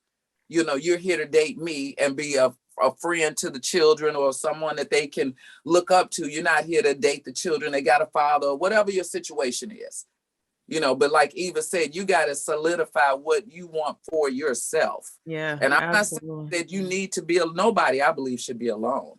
But even if you sit there day in and day out, if you journal, write down some things that's on your mind, even if you did start dating, or even if you, just write down questions that's in your mind or thoughts that's in your head, journal, write things down, and don't be lonely, because you need a way for your thoughts to escape and not just stay inside of you, because that's when things start to fester. And depression is real. We don't think depression is real because we have children, but depression can set in, and that's very important when people start to think, well, maybe I'll just be by myself. Don't think that. Yeah, no, and don't think it's over for you just because, you're 42 years old. That's a bunch of nonsense. There's somebody out there waiting for you, but he's waiting for you to clean up and do the work. You got to do that first. Okay. Yeah. Okay. And I was going to touch on one other thing with the marriage that wasn't successful. I was going to touch on what we were talking about at the beginning about there being a lot of intimacy and that always being great and no communication. No communication. And it ended in divorce, right? And it ended in divorce. Yeah. Because it was like at the end, it was like a stranger, and but it was always that was the cleanup. You know, well, we had this not going right, that's not going right, finance is not going right. You over here, you doing this. You know, and it was no communication about any of that, but that always fixed it momentarily for a quick Right. Yeah. second. It The went little right. Band-Aid. Yep. Yeah. And Good. then when you remove that Band-Aid, you see that wound is so big that the Band-Aid didn't cover that up. You know, the No. wound of lack of communication extends across all barriers, whether it's your financial, your social, your mental well-being for you and your children. Yeah. You know, so it's a lot, lack of communication, because intimacy just fixed the two of you. It don't fix the kids. It created Right. the kids, you know, so you got to be a healthy parent to have healthy children mentally.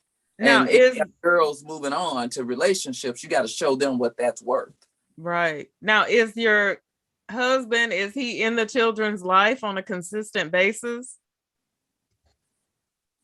I will give consistent, just barely, but I will give that. I'll give consistent. I mean, you know, it's a lot of other things that I could add in, you know, that affected the marriage, but I don't. That's, you know, I guess it's a little off topic, but you know, I feel like he's dealing with his own things right now. That's another thing. I've kind of just, you know, I pick up the slack. You know, I'm mama, so I have to do that.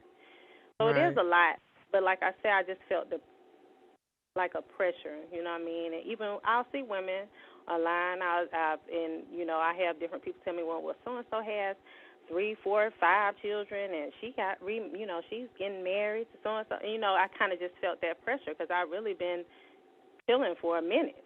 You know, just trying to do that.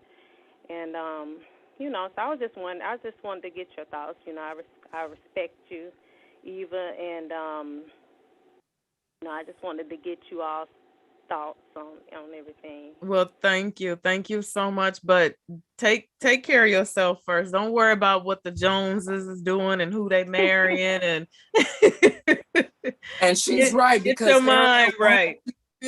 once you get everything out of your system, like your divorce, you're gonna feel this cloud lifted up off of you. Yeah. This weight that's lifted up off of you, like you can do some things, because right now you don't have that baggage wearing you down. Right. Yeah, that's important. Yeah, absolutely. Because honestly, if you think about it, it sounds like in a few years, all of your children, with the exception of one, will be grown and gone. So that changes your situation as well, you know? And so I would not let that be my worry. I would not let, you know, people telling me I'm getting up in age or whatever, hurry up and do this. No, do the work first, and that he's coming, girl. He's gonna come, but he's only gonna come when you got a clear mind. That's right. All right, thank you, ladies. All right, thank you for calling in. Good night. All right. Good night. Yeah, that was a good one. It was, Yeah. and I'm glad she was able to express herself. Right. 704. Are you there? Yes, I'm here. Oh, hi, 704. How are you? What's your name? I'm calling you 704. All right, thank you, ladies. All right, thank you for calling in. Turn your YouTube down. I do apologize. Hi. Hi, what's your name? My name is Lakeisha. Hi, Lakeisha. How are you? I'm fantastic. How are you ladies doing this evening? Good. Great. Thank you. So I wanted to kind of double back before speaking with the last young lady. You asked the question about husbands claiming that their wives are best friends. They're best friends. Mm-hmm. Yes. So I wanted to talk on that because my husband would often say that I was his best friend. Okay. And in that, I wanted to make a point of how I lost myself in becoming his best friend. Okay, speak on it. Okay? Because when you are given that responsibility of being someone's best friend, that consists of so many hats and responsibilities to outside of just the marital responsibilities. And in trying to keep up with all of that, I didn't know who I was. Right. And I kind of felt like unintentionally my husband did not recognize that that put me in a position where I didn't seek outside friendship. I didn't know, I got to a place where I didn't even know what I like to eat because I made my family and my husband my world because he was my quote best friend. I have a saying that me and my girlfriend say often, and the saying is we call sayings that people of color, Black people, say Blackisms, which which are things that we say in the Black community that is passed down from generation to generation. That sometimes, if you think back to it, it doesn't make a lot of sense, or it no longer applies. Right. And one of the things that came to my mind was how we are taught, oh, your husband should be your best friend. Oh, your wife should be your best friend. Right. And I think in some aspect, you have a friendship and you have a closeness, you have a connection, that yes, you should have that. But Right. there are roles that everyone in your life plays, just like a child. Like you're raising your child, you're not their best friend because you're in the mode of raising that child. Now, once they get out your house and they're paying their own bills and living on their own, then you may have a different type of relationship with your child. But far as being my husband, like I feel like we have friendship, yes, but I don't tell my husband everything and I don't share every aspect of all of me all the time because it kept me from knowing what I like. I was so involved with my husband. Like I said, whatever he wanted to eat, what you want to eat. Now I'm in a place of self discovery and I'm having to learn things like, well, what do you like to eat? Yeah. Well, Learn about what do yourself. you want to do? Yes.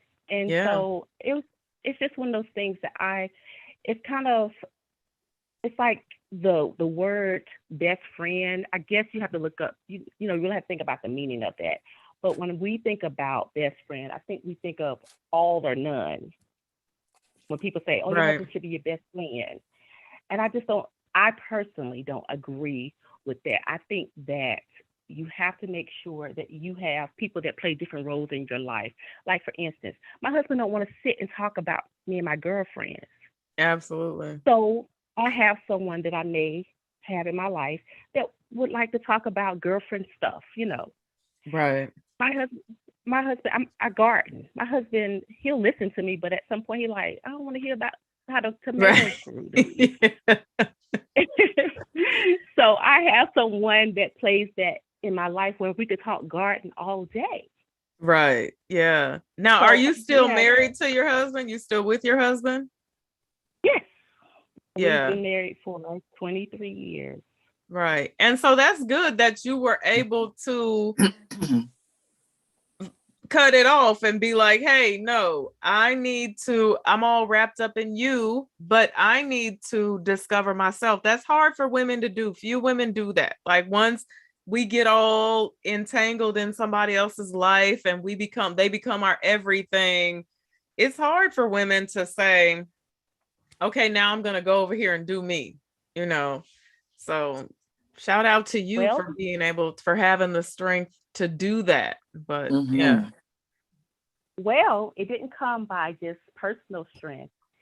Being lost into that best friend, making husband my everything, that backfired because apparently I wasn't his everything or his best friend because he decided to find another best friend. Now, was this best Wow. friend a female? Yes. Oh, okay. Yeah, see? Yeah. So I feel like because I had gotten to a place trying to play the role of best friend and everything, that can burn you out. So I retreated to my mental little space and wasn't really fully present in what was going on in my marriage. So, in context of best friend, I'm thinking that people kind of simulate that to be their everything. And you Right. have to have some space for yourself because it helps you to refuel. It helps you to re-energize so that you can be more present for your spouse. Because if not, I feel like it's burnout. Yeah. And you It- can get burnout easily in a marriage. Absolutely. Absolutely. Yeah. I talk all the time about the pecking order because the pecking order, I always say people will tell you if you ask them what the ranking is in their house, most women will say my children, my husband, me, Hmm. and I'm always like, no, Yeah, that's the wrong order. It's Mhm. God is first. Of course, he's first and foremost. Yeah. You, your husband, then the crumb snatchers, they come in last. They last. They're Yeah. last. They leave. They grow up, they leave. They go on Yeah. about their business. They have babies and husbands and things like that. And so, yeah, absolutely. we spend all of our time focusing on everybody else first. Mm-hmm. Another Blackism. I do anything for Absolutely. my kids. Or put your kids first. Your kids ought to be first. That Yeah. doesn't apply, and no, and that's why so many of us are burnt out because Right. this is just fairly new. The whole self love, self discovery. If you really think that's fairly new language that we use. That's not Oh, something yeah. that mother taught me. Oh, make sure you take care of self first, and then if your No. cup is full, you can give to others. I didn't get it like that growing No, up. you better not be selfish. Exactly. Right? The last thing they ever wanted to be, or anybody ever, was a selfish mother. You better not be selfish, right? Well, I'm gonna add a Right. blackism and say that those kids didn't ask to be born. Yeah. I mean, what kids did, right? That's right, exactly. That is absolutely another Blackism. I'm gonna add it to the list. Mhm. Right. But those types of thinkings and little cliche sayings, those things have caused us to be burnt out as women. And I'm not saying I have all the Yeah. answers. What I'm saying is that what I have learned in 23 years is there is a place absolutely for your spouse to be a part of your friend circle, but do not make your spouse your everything. Right. Yeah. Um, you have to know that there are times where if your spouse is your everything, maybe they need a break. Maybe you Mm-hmm. need to find somebody else to lean on, Right. for certain things. Because if you're burning them out with, oh, you come home and tell them that's the only person you talk to, you give them all your problems. Maybe they tired. Yeah. Right. Absolutely. So Yeah. I learned that. I'm just sharing that. Maybe someone has a different opinion about it, but I can That was speak from great. No, experience that yeah, yeah, that was great to hear it from someone who was their husband's best friend and then said, Exactly. yeah, no, I don't want to be your best friend no more. Right. I want to be your lover. I want to be, I love to Right. be friends, but your best Absolutely. friend. So think Yeah. about, I know my best friend, like we talk about everything and I call her for everything. And, we go out for everything. Now, she's not my only friend, but she's my best friend. So there are Right. things I lean on her for that I would not otherwise do with anyone else. Absolutely. And sometimes that for a male, because, we're different. We have, well, you should be, at least I hope that your husband is different. That men, they don't always share the same interests, even though they may be giving or maybe even patient with us. But some of those things or conversations may need to be reserved for the woman chat or, Right. your girlfriend's Yeah. out, those types of things. Yeah. Yeah, I I, agree. Absolutely. and I always say that if you want to keep mystery in your relationship, get dressed up sometime and head out the door. Cause we like, where you going? Where you look going? good. Yeah. He should not know your every move because you know what? Right. When you get comfortable and your husband knows everything about you, you get predictable. If they want to step out, they know exactly how to do it because they know wife at home, she'll never go nowhere. Right. They Don't know how close, you don't go move. nowhere. Exactly. You're Yeah. right. You're right. So you have to put a little mystery in it. Not that you don't trust. I'm not saying don't trust your spouse, but I'm saying that men are natural hunters. So sometimes you got to give them something to hunt, even though you've been married 23 years. Absolutely. Yeah. Yeah. Great advice. Well, thank you so much. That was all I had. I absolutely love you guys. I was late logging in. I was like, dang it. But I'm glad I got a chance to speak with you. Eva, keep doing your thing. Love you. Thank you. Thank you for calling. All right. Have a good night. Calling. You're welcome. Goodbye. Goodbye. Bye-bye. Yeah, that was good to hear that from the other side. Yeah, very. I love that. Yeah. Natural hair market. Or the natural, well, why? How would I put a hair in it? The natural market. Okay. Oh, can you hear me? Yes, I can hear you. How are you? You're actually right. You're such an ancestor because my initial name was the Natural Hair Market. Oh, is it? Yes, I swear to God. So I had a question for Linda, and I really appreciate you ladies truly from the bottom of my heart. And we were talking about, well, before we were talking about, I'm sorry, my heart is beating so fast, but like celibacy and incontinence and things of this nature. And for me, I don't have any female best friends. I don't have a male friend, and I'm 35, and I'm trying to figure out, maybe Linda can help me, but I don't get horny like nothing turns me on but like checks.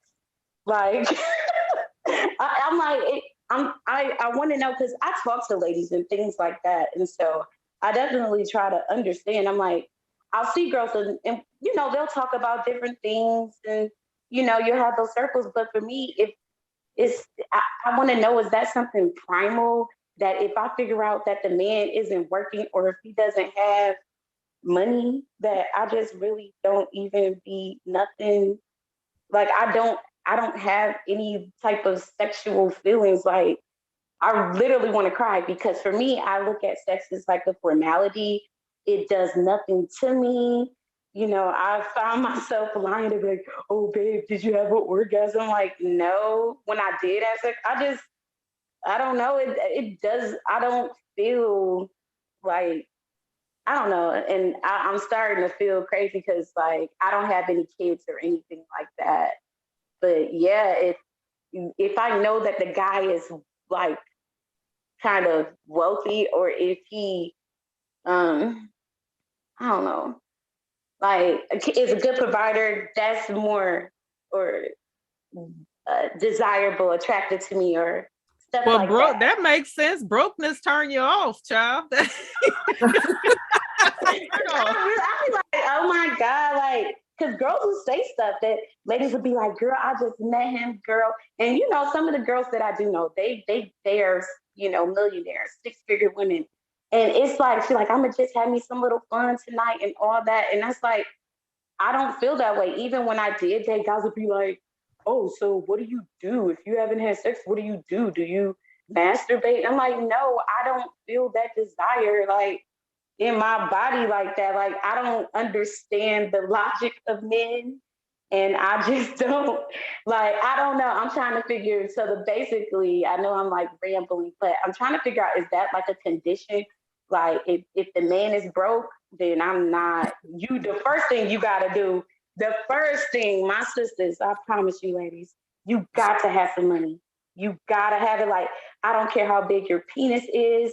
I've been in situations where the guy is talented and I'll be like so outside of my body, like, wow, he is really eating this coochie like a forbidden fruit. But like, where's the money? Like, are we going shopping or can we get this over with? Where's the checks? Like, I found myself like thinking about other things. I was trying to figure out do I have the issue. I looked at my feminine archetype and they said sage, and they said that sage women have an issue getting into their sexuality. They're very in their head because I like think a lot and read a lot. So I could talk about philosophy all day, but if the guy's like, okay, we're getting kind of close, it's like, I'm just really not interested. So So are you saying that you're not interested in sex at all? Basically. No, I for a long time, like I was Yeah. I used to be praying like, God, why do people be going crazy like this? Like it's just a dig. I don't get it. Like I really just don't get it. Like what are they doing to these ladies? Like, and then sometimes I'll be like, oh, I want to go there. I want to see what everybody else is talking about. And then I put myself in a situation and then it just be like, oh, I'm just so ready to go home. I wish you would hurry up and come so I could leave. So I'm Lisa, so over. what do you think this is? Well, I'm listening and I wanted to get a little clarity. Thank you so much for your question because you're not alone. Understand that. Nobody likes to have sex when they know that they may have to go half-see on the dinner or something like that. So yeah, broke is a turnoff, definitely a turnoff. But I want to make sure that I do hear you saying that you're just not interested in sex, but if it was money involved, it gets you in the bed, but maybe not to the orgasm. But if there's no money involved, it get you in the bed and definitely not the orgasm. So is If that it's money involved, no, I won't even look at a man. I'm not even interested in the opposite sex unless he is like a provider. And then I find issues even getting to the sexual part, but because I'm just really not interested. I'm just not. And I guess the times that I did have that intercourse, I kind of felt like, oh, I guess I got to do it now. It's been like a year. It's been 3 months. It's been 6 months. But I really just be interested in other things. Like I want to be in the forest reading a book. I don't want this man on top of me. Like get away from me. Like it does not. I mean, so I even if he had a lot of money, which turns you on, you've already said money turns you on. There's no problem with that. Everybody has their turn on or their weakness or, whatever it is that you like, So if money is what turns you on, and this person has a lot of money, what is it about the money and the sex where you get turned off? You understand what I'm saying? So the money turns you on. And this guy has the money, this girl has the money, whatever you like, don't know. But they have the money. So where does the turnoff comes in when it comes to sex?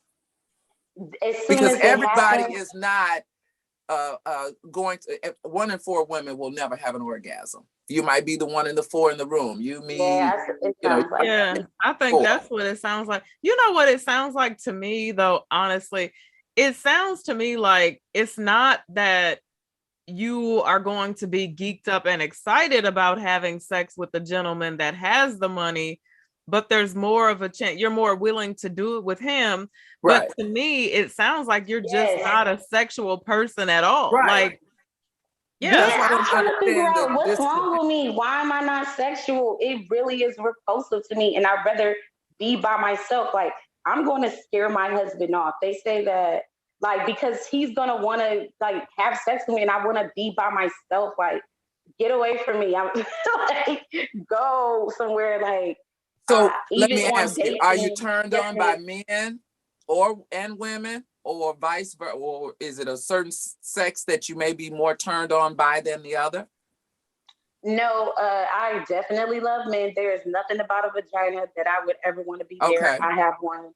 But it's like, I just be wanting to be by myself. And I'm like, man, I think I'm going to have to adjust to my husband needing a partner that's more sexual because he's going to be mad at me because like, I can't even really sleep next to a guy. I'll like have bad dreams. It's like, ugh, just don't touch me. Like, well, don't get a husband. Why are you trying to get a husband? Because this is what he's going to expect of you. He's going to expect to be able to climb on top of you when he feels like he needs to. And especially if you got a lot of money. Right. Yeah, that's what I'm like. I mean, I'm just saying, if he's some people, I think, and Lisa, you're the specialist, so you know way more about this than I do, but I think that there are some people out there who are just not sexual They're people. very asexual. They don't have to have sex. They don't feel like there's a great desire or need for it. Some of those people, they can masturbate or jack off on their own. It doesn't even have to include another person. So you're not by yourself, but right. In your introduction to people, it's going to be the way that you I guess introduce the fact that you're not a very sexual being. You understand what I'm saying? Because everybody's not. Some people have sexual problems. It could be a guy that you meet and he has erectile dysfunction. May not even be able to get a hard on. You may meet a guy that has a premature ejaculation problem. He may not even want to have sex because he comes too quick. You may meet people with a variety of reasons, but become a little bit more solidified in your reasoning for not wanting to have sex. And don't bring the money and the sex into it, because whether he has a whole bunch of money, it's not going to make you have sex even more. You know what I mean? It's just an outlet for you to have it if he has money. Now, can I ask you a question? Yes, please. Thank you. Is there any trauma? Is there any sexual trauma? Like anything that, like maybe from childhood or? No, I haven't had that. The only thing I would think of is like when I first started having sex and I'm like super Christian, I just, because I would just look at the guys' faces and I'd be like, why do they feel so good? Like, I just don't understand why it feels so good. Like, why are people just going so crazy? Like, I never got it. Well, maybe you ain't been with the right man. That's what I was just we can start with that. And I'm going to tell you something. Please. If you are sitting there looking and talking and you're not stopping because your brain is moving a lot, I can hear it as you're speaking. Right. That's the number one thing that keep women from experiencing a great sexual atmosphere. So if you're already thinking, I don't get this, I don't know why it feels so good, I can't even wrap my head around it. Well, you can't wrap your head around it. You're doing too much talking and you're not doing enough feeling. Close. Is he gonna buy me some shoes when it's over? I wonder if he got Chanel bag money. Is this right? Exactly. But I'm like, listen, I got this, I got that. Right. But I'm gonna tell you something. The next time that you get with somebody that you like their look or their swag, the way they carry themselves, if you do decide to have sex with them, bring your own blindfold. If you put a blindfold on and you stop your brain from moving around 1,000 miles a minute, trust me, you'll enjoy sex. Oh my God, my heart. Okay. Yeah. I'm telling you, people like you, I talk to young ladies, perfect example of your brain moving too much for you to be still long enough to enjoy the sexual activity, because you're talking yourself out of it while you're telling me about it. So you're already talking yourself out of your next encounter. But if you stop, if you stop long enough to blindfold yourself, bring a mask, anything with you, and tell them, say, I need you to cover up my eyes so I can feel what you're doing. Oh my God, Lord. Tell them, say, I need to tell him that.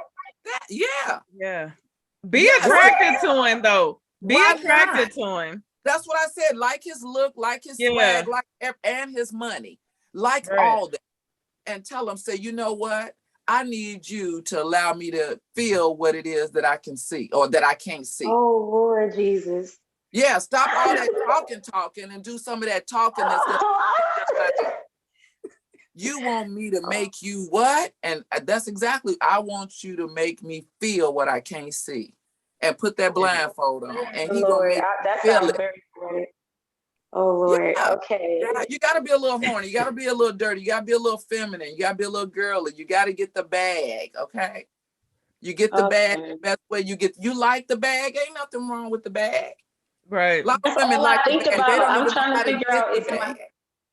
Okay, yeah, that's what I was calling, because I'm like, do I have like a coochie malfunction or something? Because that's literally, it just be like... Look, my birthday was 2 weeks ago, and my coochie is still accepting gifts, okay? So I told Eva they can go to the Furrier, they can go to Saks Fifth Avenue, they can go any of my favorite places.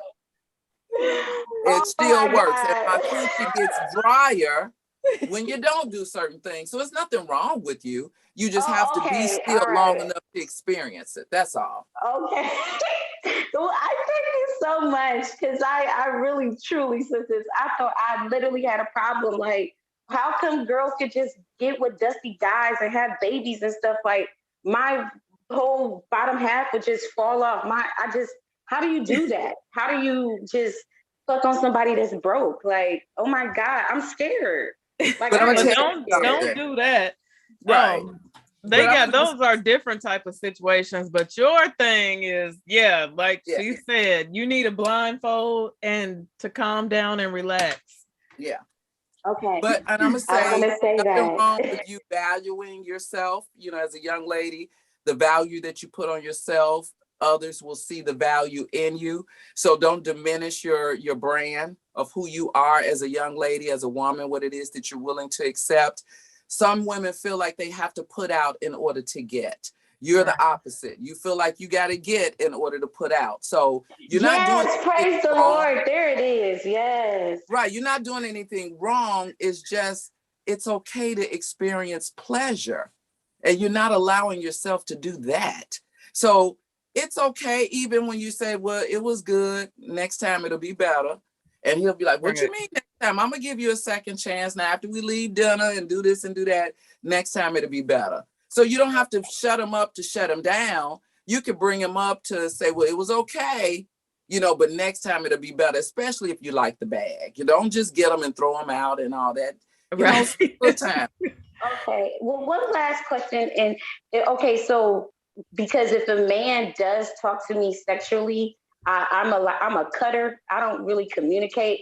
I'll cut somebody off. I take it as disrespect if they say anything remotely sexual to me in any way, even if I've already had sex with him. If he speaks to me that way, and I'm doing it right now to like so many people. Like, don't talk to me like that. Who do you think you're talking to? Like, I will cut somebody off if they say something like, "Oh yeah, I'm gonna put it down. Did you like this? Did you like that?" I'm like, don't talk to me like that. Yeah, natural market. I don't know. I think that there's more to this. And I honestly, because if it's someone that you are involved in that type of relationship with, and you're dealing with men, they're gonna talk to you like that. I mean, as long as I ain't sending D pics, because those are the worst type of pics ever. Like when I was dating, if a guy sent me a D pic, I cut him off, especially if it wasn't a good D. Because it's just like, yeah, there's nothing, that ain't the Mona Lisa. Like, why are you texting that in a message? Yeah, don't send me that. But it seems a little bit deeper to me. Like, I think that there are some things that, and maybe you're not really thinking about what it is, but it sounds like to me it is the act of sex. And I feel like, and I don't know if you agree with this, Lisa, but I feel like it's the act of sex that kind of triggers you, basically, and slightly and kind of repulses you. That's what it Right, sounds like to me. and He then does, you're, because men you're are so definitely gross. right. But listen, the natural hair market lady, you're a very pretty girl. Yeah, cute, You're gorgeous girl. 5 years old. You have the ability, or have had the ability, to meet these guys, I don't know how many, that's had, nice pockets, heavy pockets, and they can take care of you. But it's something for you to be single, no children. You don't like to have sex. You like to shop. You like these men with money. You don't want to be physical with them. It's something that's missing. It's a disconnect. You know what I mean? Because you're very pretty, and I see you probably can get whatever guy it is that you would attract. But there's a disconnect that's not allowing that guy to continue to pursue you. You're 35, you're single, you have no children. Now, I know you've probably met over 5 guys with money. In the right? past All of 6 them, months. In the Right? past, quite a Yes. few, right? Yes, ma'am. So what keeps them, if the conversation was to be on the phone right now, what keeps them from moving forward with you? You're a hot catch. You're pretty. You don't have any children. You ain't got no baggage and all that. But what stops them from moving forward with you? Mine is like, okay, so usually I'll meet guys through you know, other friends, like the older gentlemen friends that'll be like millionaires or lawyers or whatever judges. And they'll be like, oh, you should meet Victoria. Or like I'll be in a setting, like a dinner setting or like an event. And let's say I know one guy, but you know, that guy's married. It's like, oh, you just see him around because we're all business owners. Then they'll call me. Oh, I wanted to introduce you to my friend. I'll know what industry that they're in. So to avoid having sex, like I'll research their industry. Like let's say the last gentleman I talked to, he was a neurologist. So before I got in business, I was pre-med. So I knew about that. So I'll just talk him to death, talking to death, talking to death, talking to death. And then if it's been months, and by that time it's like, oh, I'm tired, let's go. So I'll like distract them. Pretty much I use the art of conversation to distract them. And then I learned how to massage on YouTube. So if I was out of town with a guy and he wanted to, like, you know how I go in the room, I'm like, oh, would you like a foot massage? So that Negro can go to sleep and leave me the hell alone. And then I'm like up all night. I'm out, you know. So I try to. Massages usually lead to the other stuff, right? Like, no, they usually just fall asleep. I'm like, ooh, praise the Lord. Because they'll be like, oh, aren't you tired? I'll be up for hours, like 6-7 hours, rubbing the guy. So he could just be so tired. And so he just go to sleep. And then, you know, by the morning time hits, I've been up since the next day. And we could just go. Like we could be, oh, I saw this thing. So I like use a lot of distractions to not like have them all on me, you know. Are these guys old? Because it sounds like I can only think of old guy would let you massage him for 6 hours and just take out snoring. And they range. Right. Yeah, they range. Some of them are old. Some of them are young. With younger guys, I try to just hear their conversation and feed like off of that, and only accept invites to group setting type of parties where they won't be there, like kind of talking to me. So yeah, I think maybe, you know what? Maybe you should try this. I know you like the money, and I know the broke turns you off, but maybe you need to go around a different type of people, right? Like maybe go around some younger guys, right? Maybe they're not millionaires, maybe they're not even thousandaires, but maybe they like Raekwon with some Timbs and some Levi's on, you know, with the slight no sag, don't do the sag, attractive guy. But then I want to know, out of all the guys that she meet, if money is important, have you ever met one that had enough for you? Right. Where you didn't really have to have sex with them, or you had sex and it wasn't so bad? Because you can be coached to having better sex, you know. You just have to. The last guy, the last, this was like that was serious, and I was like, he was an engineer and perfect. I mean, very vetted, everything, and he was just so sexual, like Capricorn. And he was like, yeah, you know, I would be sleeping in his bed. He would have my water ready for me, everything, kiss me before he goes to work and all that. And he was just so sexual. Like, he's like, yeah, you know, I'm trying to hit the back of that. I'm trying to do this and, you know, all this. And I'm just like, get away from me. Yeah, I literally cut him. He was banging on my door. Like, he was like, I can't believe you just left me like this. And I'm just like, I need to, I'm on this side. I told the gentleman, and this is usually my out when people start coming around me too much. I'm like, yes, praise the Lord, brother. I'm going to go on a silent retreat and I'm going to call you.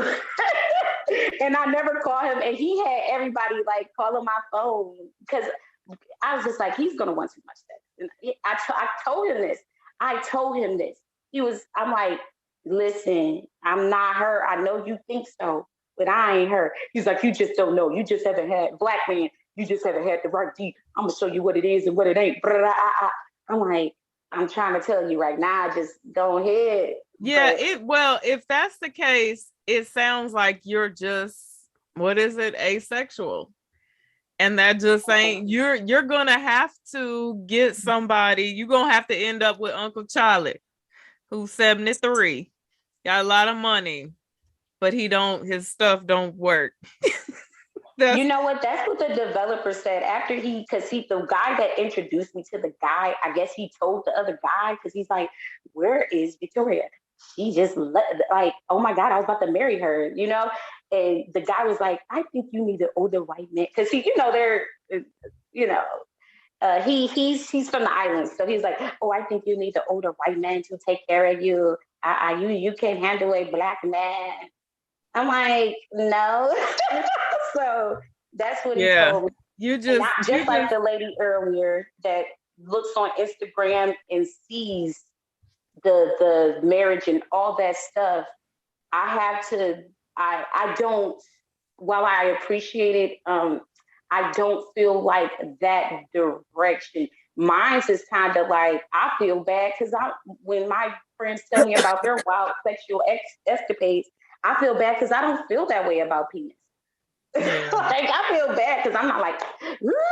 I'm really not. It's just not. Well, I just think that if you want to change that, if you're interested in changing that, I think that therapy is going to be the thing for you. I think you're going to want to talk that out. And if not, if you're okay with it, then like I said, Uncle Charlie, 73, a lot of money. Yeah, but he gotta have that though. I don't care what's going on. But here's the thing now, Uncle Charlie's ain't like they used to be, because Uncle Charlie's is out here getting these operations and popping these pills now. So yeah, even where Uncle Charlie is concerned, your options are going to be few. But honestly, I say to me, it sounds like some trauma, and maybe you don't remember it, maybe, I don't know, but that's what it sounds like to me. And so I would say therapy. Okay, because I was wondering, because I get turned down. I meet the nice millionaires, like all of them. But even then, I wanted to add to one guy. He told me that because he was like, I'm going to make you miserable. Sexuality makes me kind of like miserable. So I was just wondering, thank you so much. All right, thank you. I don't want you to get caught up on just the money, sweetie. Yeah, I want you to think about something other than that, because money it won't last forever. You will need someone that you can be intimate with, that you can enjoy some things with, because your mindset will change the older that you get. You'll see that money, I've dated Eva. Money come and it goes, but as long as you can find someone that you can have and build that connection with, the money will come. You say you make your own money. So it's not about a guy and his money, but don't let that be your sole purpose as far as the reasons why you're dating and doing some of the things you're doing. You want to be a better person than absolutely. Than just the money. Oh, okay. You know what, Doctor? Let me tell you real quick what Dr. Phil said. I heard Dr. Phil say this many, many years ago. He said that whenever you're with someone, who is it? Is it Guinevere? Turn your YouTube down. He said, whenever you're with someone for their money, you will earn every dime you ever get. Every dime. Well, can I say this? It's not the money. It's just that their characters are so ill. What else could you go off of? They don't. Well, you're not meeting the right guys. Wrong guys. And the money. So I want you to take a minute and put in perspective what's important to you, the money or your future sexual health. I know you don't feel like you want to have sex. Ooh, I don't want them touching me. So like Eva said, there's some trauma there that maybe you don't remember or may not be ready to address. But yeah. When I was 30, I was 35. And I'm just getting ready to be 45, but at 35, child. There's nothing you can tell me. Praise the Lord. No, especially if you're with money and you're only 35 and you're cute. It's a disconnect. It's a disconnect. Yeah. Okay. All right. So keep us posted, Natural Market. Okay. I love you. All right. Love you too. Thank you. Good night. Okay. Have a great evening. Okay. Bye. You too. Yeah, that was Miss Guinevere still there? Are you there? Are you still there, Miss Guinevere?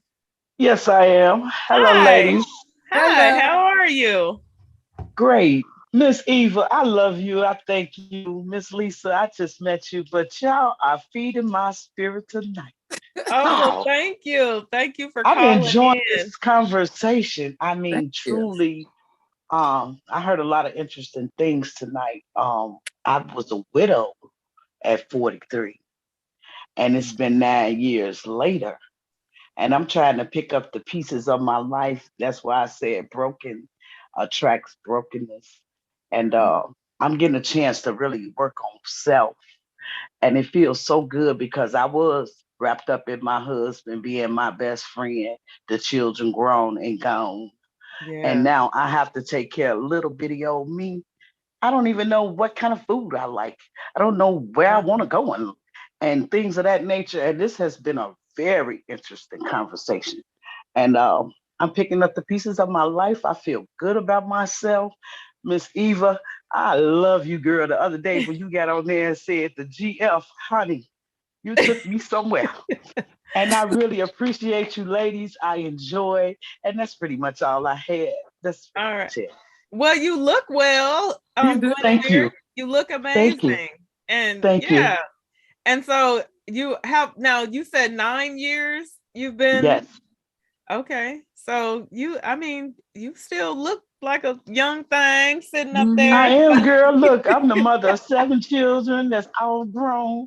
Got 8 grandbabies, and I'm on fire to live again. Because a part of me died. And depression is real, Miss Lisa. I mean, it is real, real. And I Absolutely. went into that dark place. And even when you talked about the people not calling and checking up on you, that was me. I'd be Yeah. there for everybody, and I'm Captain Save everybody, and nobody was there for me.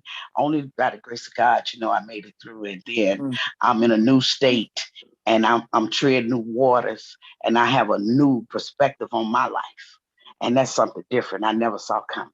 I thank Right. you, ladies, so much. Good, Well, good, thank good. you That for makes calling in and keep getting to know you. Spend all the Yes, ma'am. time, that's right. 24 hours in a day, spend all 24 of them getting to know you. And Thank you to be a so woman much. You're welcome. of a certain age and you're a mother of 7, you look beautiful. I wish you the very best Absolutely. as you work on yourself. Find every day some of the little things that make you happy. Yes, I ma'am. explained to someone earlier today that you can't expect for anyone to make you happy. Don't Right. even look for it. The only thing that people can do is create an air of happiness for you to live in. And when they create that air of happiness for you to live in, and they know your love language, and they know your like language, they know your mad language, they know you for an individual and a person, it's easier to walk in that realm of happiness. So find the things Right. that make you happy. Even if you didn't know that, chocolate covered strawberries made you happy and you ate Yeah. one day, write that in that book of happiness. And if somebody asks you, what are some of the things you like that make you happy? You don't have to say, you've sat down, you've thought Yeah. about it, you've contemplated, and something as simple as a chocolate covered strawberry can make Yeah. you happy, or a kiss on your forehead, on your hand, on your neck, or your cheek. A degree of intimacy can make you happy. So find out those things that you've missed Yeah. for the last 9 years, because as you mentioned, depression is real. And the Mhm. face of it is anonymous to the people that you may meet in the street. They may not know that you're depressed because of the beautiful smile that's on your face, the beautiful smile that's in your eyes. And when you go behind closed doors, you can feel lonely and depressed, and nobody knows that other than you. So for you to fight your way out of that for the Yes, last ma'am. 9 years and become this wonderful, vibrant, beautiful woman that you are, I wish you the Right. very best. And you I deserve it. thank you. You Thank you deserve so much. it. Yeah, because after 9 years, you deserve it. Right. Yes. You deserve it. Don't ever let somebody tell you it's too late. Don't ever let somebody Right. tell you that you can't have this or can't have it. You can have whatever your heart's desire. The one thing I heard you say is God. And as Right. long Mm. as you got that higher power in your Yes, life ma'am. that wakes you up and give you that breath, to give you the energy to run on just a little bit longer, one more day, That's a new start every day. Mhm. After 9 years of depression, it's a new start when you wake up every day. So Yeah. take that start, you know, and run with it. Have I'm running, fun girl. with it. Find joy in it and love in it. Yeah. Mhm. Nobody said you have to have sex, but you're only 40 something. I mean, have intimacy. You know, Mhm. have that intimacy where you can just lay your head on somebody's shoulder. A hug. Something you may not have had in 9 years. A hug. Yeah. Enjoy it. God gave that gift to us. Love. And we take it for granted. Yeah, we do. Every day, you know, it's a 24 hours that you'll never get back. Back. No man. Never. So Yeah. whatever little stride you made towards your own happiness within that 24 hours, like I do this show with Eva, she can tell you, I've had some things going on the last week. I shouldn't even be on this live, but it makes me happy. I should, she know, you know, I don't even have bathroom lights right now. I've had to put my makeup on in the mirror in the closet. So things happen, you know, but I thank God for the little things in life that make me happy and bring me joy. So don't ever put that responsibility on anybody else. Just create those airs of happiness for you to live in and make it just another day further. Yeah. Absolutely. Thank you, ladies. I love you. Have a great evening as well. You too. Thank you. Good night, Guinevere. Good night, Eva. Eva, let me say this real quick. I have a daughter that's Eva. My grandmother was Eva. And I Really? just like, yeah, I started following you a long time on YouTube. And I was like, wow.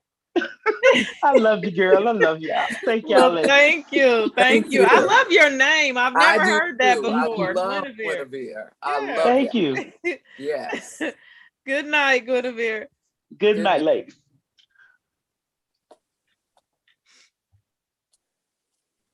Yes, indeed. That was beautiful. Yeah. I don't know when I'll get good at this. Oh, okay, here we go. Yes, I always, yeah. You know what? I think that women, I don't know if you follow like the manosphere or anything like that, where the guys talk about how life is over for women when they hit 40 and they hit the wall. The wall. Yeah, the wall, you know. And so I think that some women really take this in, you know, and I hate that. Like some women really soak this information up. And sometimes women are like, oh my God, I'm 38. I just slammed face first into the wall. And it's like, you know, these people on YouTube do not create your future. They don't write your story. They don't write the ending to your song. None of that type of stuff, you know? And I mean, when does it supposed to stop? It stops when you want it to stop. I mean, nobody can put an expiration date on when you're supposed to stop living, except for when you die. Absolutely.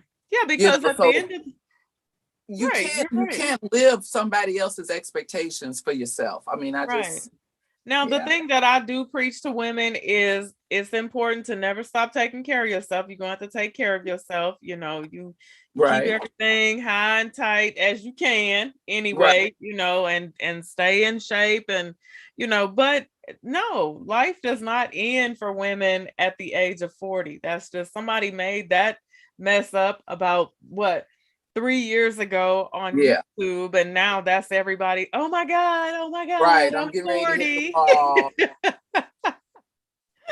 No. Hey, Tamika. Yeah. Now, you know, but I also don't encourage ladies to piss their life away and wait until they're 40 to get serious about getting married and having that's kids and things like that. Just spoke to. I want her to be a little bit more serious about herself. She's 35. Right. 35. Yeah, that's, you know, that's not, we're not spring chickens at 35 anymore. We're full-blown grown women, and we need to be making some moves in the right direction towards, you know, our future. So exactly. Hey, Tamika. Oh, wow. Hi. Hi. How are you? I'm good. How are you? good. I didn't think that I was gonna be popped in that quickly. Oh, well, we got you in here pretty good, or quit pretty quick. What you got for us tonight? Did I just want to, this is my first time catching you live. I Oh, watch is you it? all the time, yes, and I love your content. I love your show. Well, Um, thank you. yeah, I love everything about your show. So, um, I wanted to pop in and say that this is my first time catching your live, and I've always seen them, and I'm like, I want to get in, and then now I'm in. Yay! I've been over here trying to manifest some stuff, so I guess I'm doing a good job. Well, good. What you got for us? You got any questions for us tonight? Yeah, this thing that we as women that we've been doing as far as tapping into one another, and I just wanted to speak on that, as far as tapping into one another and talking about it, sitting down and really talking about all of these issues that we have from the head down to the toe, all the midsection, everything in Right. between, because we don't talk about it. And a lot of Oh, times, just like one of the other ladies, and I came in on that half where she was saying things that were taught to us no longer apply. They don't apply anymore. And so we're just out here trying to figure it out. figuring it out. Yeah. Trying to figure it out. I'm starting over again. I am how old am I? I'm 48. I will be 49 on Monday, Valentine's Day. I'll be Oh, 49. happy birthday. Oh, Ooh. wow. On Happy Valentine's birthday. Day. Thank you, thank you. And it's just a lot of things that we're out here, we're trying to figure out. And I am just so glad that you talk about it. At first, until a lot of things started popping on social media with the ladies. See how we sitting in the closet? We have all these things, the pretty things in our closet. I was doing this like 20 years ago, and I used to retreat into my walk-in closet, and I have 4 sons. I birthed 4 and I raised 5 sons. And I Oh, would go wow. into the closet and hide away in the closet because it was the only feminine place that I could get away to. And I would make it all pretty with my crystals and my tiaras and whatnot. And they used to Yeah. think that I was crazy. And I was the only person who I knew at that time who was doing it. Oh, wow. That's funny. It's good to know Now that I'm both not of us out are here in the by myself. closet, so I yeah, know. I stay in my closet. Sometimes my I stay husband in will my come in here and closet knock too. on the door. He'd be like, what you doing? Like, I'm in the closet. I'm in the closet. What are you doing in there? Nothing. I Nothing. just like you drinking your wine. I would have my wine and I'll be in there. This was like 20 years ago, so everybody didn't have cell phones, right? So I would have the Right. cord.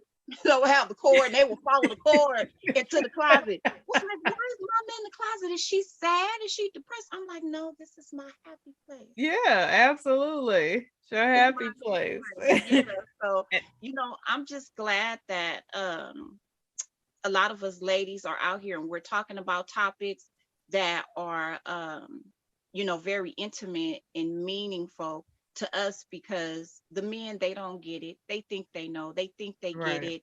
They can say, well, I read up on it and I studied up on it. Yeah. And you shouldn't do that. Like just the smallest things, for instance, our girl, we on our cycle, right? Men think they know. So I was having my female time, my girl moment. And I told you I have all of these sons. So I wanted some Taco Bell. And my oldest son, he's vegan. So he's not eating no Taco Bell. He's not eating any Taco Bell. So he was like, I said, well, I'm not cooking. I'm not cooking anything. And I'm going to Taco Bell. Anybody want anything for Taco Bell? No, I don't really want that. I was thinking this. I said, well, you don't have to get anything, and this was me coming into myself just a few years ago when I became a single mom. I Right. had to go to my children and reintroduce myself. I had to, because all the things that I used to do, not putting myself first, it was them, then dad, then myself. and I would be exhausted and running around in circles, just like you got, you know, you were talking about a little earlier on the panel. And Yeah. then I have to really go into my children and say, you know, life is new now, life is different. Like life is different. Allow me to reintroduce myself. You know, my order of importance changed. It had to, because I was running myself low. I was running myself ragged, putting everybody first except for myself, and even Right. even my parents. You Yeah. know, thinking of some of the ideologies that I was taught, all the way up until I was like 25 years old, I would not even wear red toenail polish because my Oh wow. mother told me that ladies don't wear red polish. I was Really? 25. I was living on my own. I was already out of the house, and I was a young mother. I had my first child when I was 19, so I was already a mother, and I was afraid to wear red Red toenail polish. polish. Yeah. So it's the ideology of the things that we're taught and the things that we think, and we carry those things into our adulthood, again being outdated, worried about validation, what other people think about us and things like that. So I had to Right. reintroduce myself and learn how to put myself first, even down to the Taco Bell. I was like, they're not going to want Taco Bell. Well, I want some junky Taco Bell. Right. Who cares what they want today? You don't want Taco Bell, that's fine. But you know what? You can go and eat a bowl of cereal. And matter of fact, it's some leftovers in there. How about that? Yeah, eat the leftovers because they need to be eaten. We don't need to be wasting food. But Right. tonight, I'm going to get some junky Taco Bell.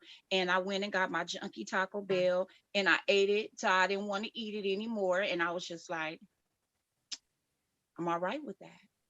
You know, And I'm that's all right with that.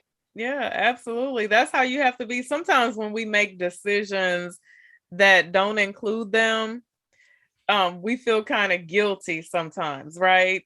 As Mhm. parents, we like, oh, Yeah. now I shouldn't do them like that. But sometimes it is what it is, right? Got to put yourself first. Get them tacos, go in your closet. I would have brought my tacos in my closet. I would have went and sat on my sewing machine and started. Eating that taco, that's right.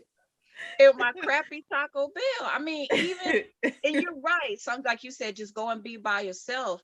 And you know, I remember several years ago, I was dating this guy, and he had gone through a divorce, and so he was single too. And we were going through the same thing together, you know. So we were there Mhm. for one another, and all this codependency, and it wasn't healthy. But that was my friend, and we needed it at the time. And I was hooked on El Pollo Loco. So Oh. every day after class, I would go to El Pollo Loco and I would get a taco. I Yeah. had the same thing every time I want a taco. And this particular time after class, he just happened to catch me, and I ordered just something for myself. And he wasn't accustomed to me being that type of person because he's Right. known me since I've been 16 years old. Now at this Mhm. time, I'm 40. So he was like, who you hiding from? Why you only get one taco? You not feeding the kids? And I said, oh no. It's my time. I said, Yeah. I don't always have to get something for everyone all the time. I said, I'm learning that. And he was like, what Right. do you mean? Because he was going through the same thing. If he wanted something, he would always get something for everybody in the house. And he would always rush back and put himself on the back burner. And I had to Right. tell him, allow me to reintroduce myself. I don't do that Right. all the time anymore. Sometimes I just Yeah. want to be by myself sometimes, and I'm okay with that. I don't have a problem with, I'm a sports girl. I was a cheerleader in high school. I'm an athlete, you know. Mhm. So I like sports. I would go something as simple as this. I would go to the bar, um, maybe somewhere like Chili's or Applebee's, somewhere where it's a bar. I like to watch sports. It didn't matter where it is. Mhm. So I would order myself something to drink, appetizer, a small meal, or lunch, and I, Shantae, mute your YouTube. me, No, oh, the next person. okay. Yeah. And I would sit there and I would treat myself to a meal and a cocktail.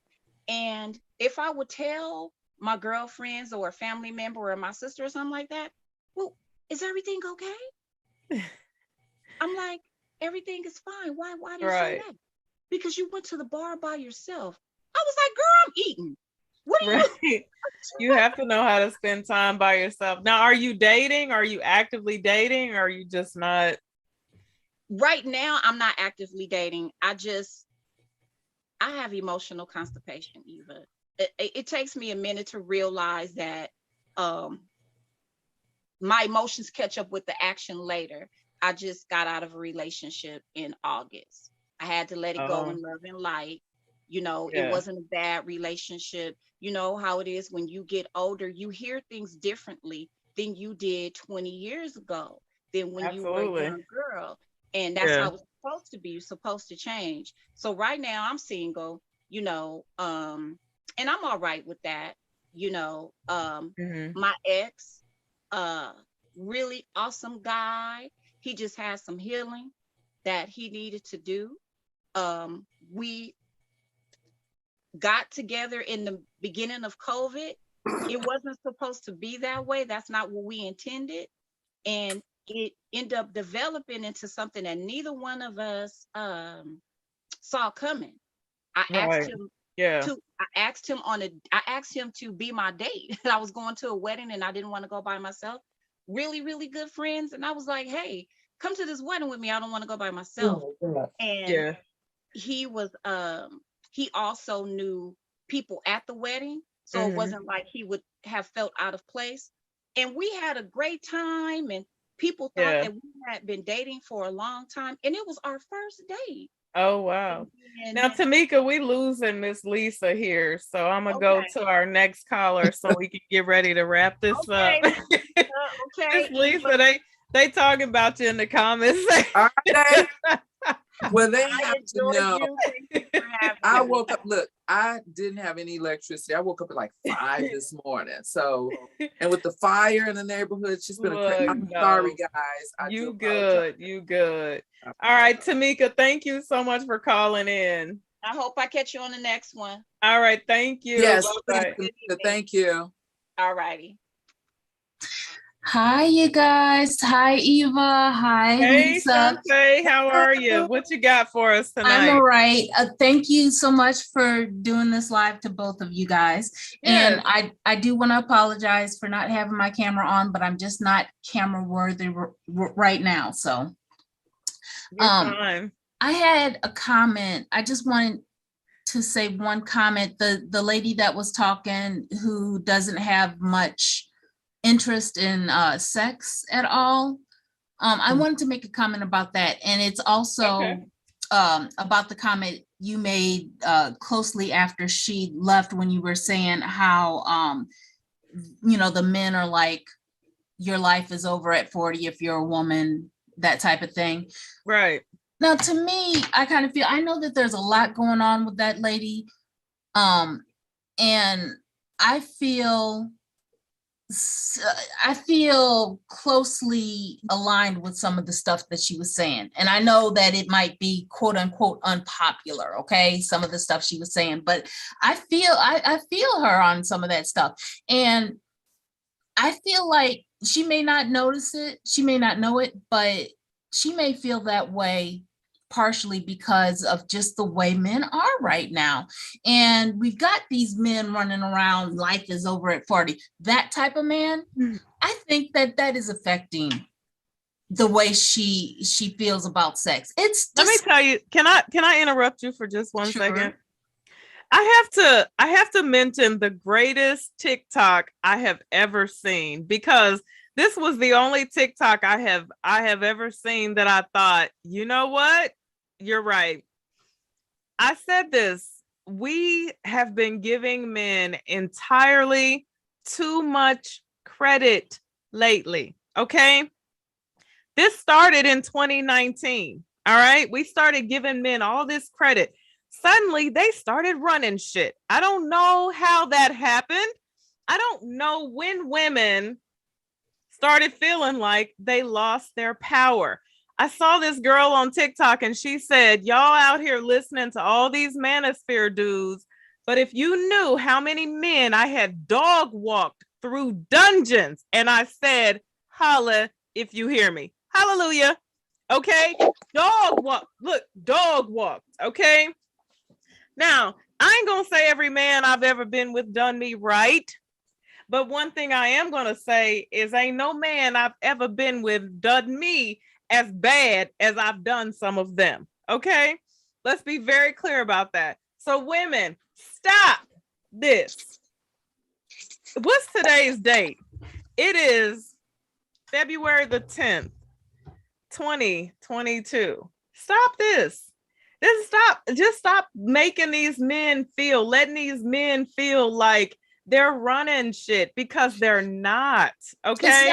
It's not necessarily that though. It's not necessarily like, you know, just going by what she was saying and how she was feeling. It's not necessarily that she's letting the men run stuff, but when you know that there's a lot of men, the majority of men have these feelings, they're selfish. A lot of men are very selfish. They're very disrespectful. When you know that that's what you're dealing with, it turns you off towards sex. You don't feel amorous towards them. You feel men like are how you let them be. Men are how you let them be. I don't really know any selfish men. That's not the type of men that I've been surrounded by. I've been surrounded by some pretty generous guys. Now, you know, maybe in my younger day, I took advantage of them, but I don't really know any guys that, you know, I don't know these guys that sit on the internet and talk the way that they talk and spew the BS that they spew. I don't know any guys like this. And you probably don't either, you know? So like, I don't even know where this comes from. Like, I always like to say, like, if what we're doing is not working for us, maybe we need to meet some different men. We need to go be different places and where there are different types of men.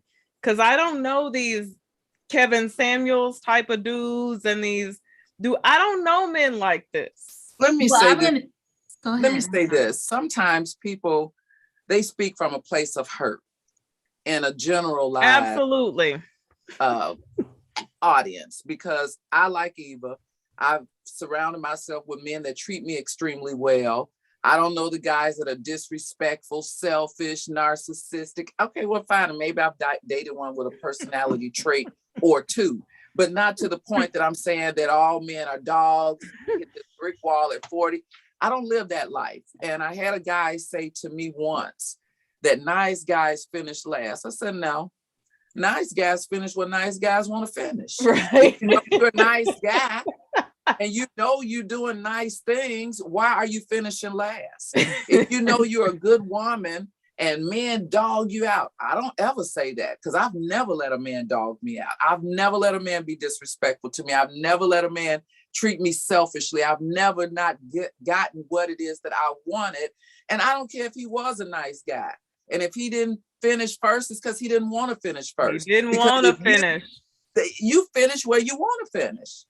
Exactly. So if he got his money took, he gave it away. Exactly. You know, so if you gave all of the money away and didn't get none of the goodies, then that's where you wanted to finish.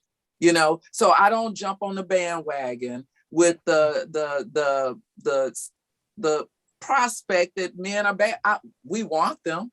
We want men in our lives. We want to find the great guy in our life. No, we got to get through a few frogs to get to the prince. I know that, but always speak in the positive and don't think of the negative, you know, and that's what it is that you will attract. And that's what it is, I believe. You can manifest what it is that you feel like you deserve in your life. You know, you put out there that you want certain things, get them. You can get them. Men finish where we allow them to finish in our lives. That's just it. Just like women finish where they allow us to finish in their lives. If we're too freely, too giving, to this, to that, maybe they wanted a challenge. So maybe you weren't the right one for them. Same way with me. Maybe I want a challenge. Maybe I don't want the nice guy that's just, maybe not, So it just depends on the person. We need to do a whole live on this. We're going to do a whole live on this. How do you, because I feel like this is like, we don't understand the powers that be, the power of the P. Absolutely. Women do they understood choose the power that they have? Right. I believe they choose now. Yeah. I do believe that. I believe that a man, I believe he chooses the woman that he's going to be with. He's going to be loyal to. He's going to be committed to. I honestly believe that. But everything else, I don't believe that. Yeah, I get that. I get that women hold the power. But I feel like even if she does know that, and I feel like she knew that, she knows that, the woman who was speaking, that women hold the power. But what she is seeing in some of the men that she's dealing with or that she comes across, some of those traits are still ugly, whether you cut them off or not. Do you know what I'm saying? Whether you're like, no, you're not going to disrespect me, be gone. You still have seen this ugly trait of them trying to disrespect you, whether you let them or not. I don't think that was her deal, though. Mm-mm. No, I don't think that was her thing. Okay, well, I guess it's my deal then, because when I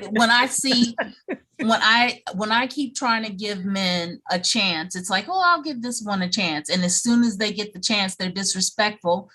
That turns me off completely. And I'm like, that's ugly. It's disgusting. I'm not going to let you disrespect me, but it's ugly. And it just makes me feel, and when I keep seeing it over and over again, I hear what you ladies are saying, that I need to meet a different kind of man. Well, that's what I'm trying to do, but I'm still meeting the same kind of man who is disrespectful, who is talking about sex too early in the relationship. But let me tell you this. Also, sometimes we subconsciously carry ourselves in a way, right?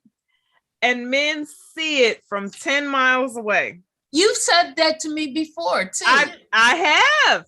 So what am I doing? I'm not dressing like a slut. My ass and tits aren't hanging out. It has nothing to do with that. To be that. I mean, it definitely doesn't have to be insecurities. That. Men can pick up on your insecurities from 10 miles away, right? Yeah.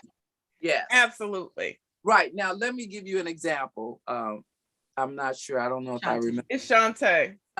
Let me give you an example. And I told Eva this example. I got a birthday gift from a certain individual. They asked me what I wanted. I said a fur coat. Okay, fine. We go to the furrier. I pick out the coat that I wanted. He got the coat. I told the friend of mine that he bought me the fur coat. Oh, I know you were so excited. I said, yeah, I was excited. I jumped up and down in the store and, and all this other stuff, really excited. Well, what are you going to do for him? I said, well, nothing. It was my birthday. What do you mean? What am I going to do for him? So my whole thing is I'll never compete with a man and what it is that he can do for me based on what it is that I can do for him. I maintain my position as a woman. I don't allow them to speak to me in a certain way where they wouldn't even talk up under my clothes. And I'm a sexologist. Absolutely. And they don't talk up under my clothes. I agree with that. I agree with all of that. So it's the present. Sometimes people have to take a look in the mirror and see what type of presence it is that you are attracting to you. Because you and I can be both in the same room. People can know that I am a sexologist. They will not talk under my clothes, which is, people say is an old terminology, but I don't care what you call it, but they won't do it because it's the aura that I give off, whether it's sexy and I can have my stuff split all the way down to all you can see is cleavage. I don't even have a butt, but I bet you I could wear some pants that's so tight you would see a panty print. And it's still the aura that I carry as a lady where they don't say anything to me. Yeah. They don't treat me any kind of way. I don't eat at Taco Bell or Chili's and place. I eat where I want to eat. I do what I want to do. And men are attracted to a strong enough woman to know who she is and what she is willing to and not to accept. And they do that. Okay. They fall behind and they do that. Well, you're saying the same thing that Eva has said to me. And you know what? I'm admitting this. I'm going to say this right here on this live in front of all your 100,000 people. I think that I am that, that kind of strong woman, but I guess I'm wrong. And you know what? I'm done with it. I really am. I seriously am done with it because I feel like I carry myself in that way, but apparently I'm wrong. Eva is saying that she sees that I'm carrying myself some kind of way that I don't see. You're saying that it must be that I'm carrying myself in some way that I can't see. I'm done. Okay. Listen, can I say something? I want to say something. Now, I'm gonna be brutally honest here, okay? Do you want me to do that? Go ahead. Okay, so I'm gonna say this. Sometimes there's a flightiness about you, okay? And it's not a bad thing, it's cute, but it's kind of just a very friendly, like almost overly friendly, like too friendly sometimes, flightiness about you. And even you will have conversations with people who you don't even need to have a conversation with, right? I'm trying not to be a snob. Like, that's not that. Well, sometimes you gotta be a snob. It doesn't have anything to do with being a snob. It's about, I don't talk to people that I don't need to have a conversation with. I'm not snobby. Everybody that knows me knows I'm not snobby. Okay. Mm-hmm. But sometimes the gentleman in the grocery store, right, that has served hard time in the penitentiary, did you need to have a conversation with him? I don't know. I just felt was. No. Let me run that back. The gentleman in the grocery store with the tattoos that did hard time in the penitentiary. Did you need to have a conversation with him in the grocery store? No, but how would I know that he did hard time just in the grocery store? You didn't know, but guess what? You told me about him. You told me 3 things about you, okay? And this is where naive comes in. You told me 3 things about him. And before you went to have coffee with this gentleman, I said this to you. I said, ask that man 2 questions because you didn't yet know where he was from. I said, ask him where he's from and ask him how much time he served in the penitentiary. Did I not say that to you? Yes. Okay. And you said what? Oh, do you think he's been in prison? No, that is not what I said, Eva. Yes, it is. I don't think. Oh my God, no, I didn't say that, Eva. I said I was wondering that, and I was going to ask him that too. That's not what I said. That's not the way I remember that, Shantae. The way I remember it was you said, do you think? I said, girl, it's written, it's all up in here. It's in the Thug Life tattoo. He got a big ass Thug Life tattoo tatted across his stomach. Like, ask him. And it came back to be true. So right. But no, I did say that I was going to ask him that. I just didn't ask him that right away, but I was going to ask him that. Yes. So listen, it's not about being stuck up or arrogant. It's about, there are some people that we don't need to have a conversation with. You don't need to be, in order to be considered, what? Is it important that everybody can consider you as friendly? There's some people you don't need to have a conversation with. When you stop and you having a conversation with these individuals that don't deserve 5 minutes of your time, you have a conversation with them, then you go to lunch with them, then they start talking to you about sex, and then you're like, I don't know why every guy I talk to is talking to me about the sex. you shouldn't have been talking to him in the first place, right? Okay.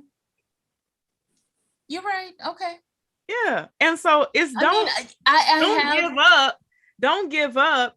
Just learn how everybody is not worthy of your time. It's not being bougie. It's not being stuck up. Everybody is not worthy of your conversation, right? Don't approach men. Don't approach men. I don't approach men. Yeah. But I do. You're right that I don't know how to say, if someone's approaching me and trying to talk to me, I don't know how to say, get the fuck away from me. I don't want to talk to you. You know what I'm saying? Right, you don't have to say that. Just walk away. Yeah, just walk away. You're right. I'm going to work on it, but it seems really bad to do that. It just seems like no. And actually being too polite, giving in, and being too friendly is a turnoff. It's like you're easy. Nobody wants to be appeared to as easy. The last thing somebody will ever say is that I'm easy. Nope, never. It takes a little work, a little effort. I don't care if you smile at me with all 32 teeth. I can still turn you off, turn you down, turn around and walk away if I'm not interested. Everybody can't have a conversation with me. Exactly. Everybody can't. The purpose of that, to show that you are open and available and friendly and don't let your options pass. Some options you have to let pass. Right. Everybody is not meant to sit at the table. I mean, it's the way that I teach a lot of women. Everybody not meant to sit at your table. I get what you're saying, that's what that's viewed like, but that's not even the reason why. Because I mean, I will do that with anybody, male, female, whoever. I just don't want to be snobby and, feel like I'm looking down on it. It's not about that. People bring energy, right? People are so full of energy, and you don't know how long it takes of having a conversation with somebody for that stuff to crawl on you and just zap your energy. Yeah, you're right. No, you're right. Everybody is not worthy of my time. That's okay. Now, Eva, you since you have been brutally honest, do you see anything else? I'm just too friendly. You're just too friendly. Is there anything else? Because I know I'm not dressing like a slut. I'm not initiating conversation about sex. Is there anything else that just stop being so friendly and stop feeling like you have to have a conversation or a date or with everybody that you cross paths with. You don't. And stop offering first, because you do that. Like, don't put it out there first. Think about Mushroom Guy, the guy that it's your birthday. Well, let's go. And then it wasn't his idea, it was your idea. And then when he doesn't show up, of course, you're going to feel some type of way about that, right? Mm-hmm. And so let the man lead. Let the man say, hey, let's go to dinner. I'm taking you to dinner at 6:00 on Thursday. Don't be. Let me give you an example, Shantae, of a friend that I had to coach. And I just did it because of what I heard her say. She was on the phone talking to a guy. And the guy, she put him on speakerphone so I could hear everything. Not that she wanted me to, but she was doing my nails or whatever. And the guy said, oh, I was thinking about taking you to breakfast in the morning. And her response was, oh, okay, what time? So when she hung up the phone, I said, did he invite you to breakfast? And she said, yeah, he said he was taking me to breakfast in the morning.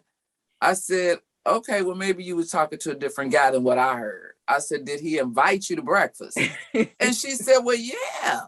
I said, no, he said, I was thinking about taking you to breakfast in the morning. And what was your response? Okay, what time? I said, so he didn't say, do you want to go to breakfast in the morning? Are you free for breakfast in the morning? All he said was, I was thinking about taking you to breakfast because you're so thirsty. And I told her, I said, because you were acting thirsty, you said, okay, what time? He took you to breakfast the next day. I said, but has he taken you anywhere else? Well, no. I said, oh, okay. He saw you coming. I said, only a dog chase a moving car.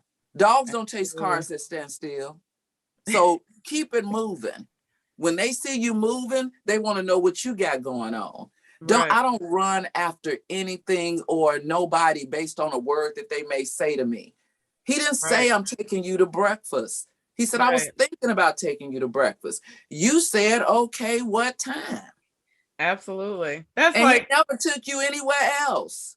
Never took her anywhere else. And that's like Shantae with the birthday guy. When the guy said, tomorrow is my birthday, he didn't say, hey, I want to take you out. Tomorrow's my birthday. He said, tomorrow's my birthday. Then you follow up with, hey, let's go out. Let's do something. Yeah, no, hey. That's not what they said. No. No.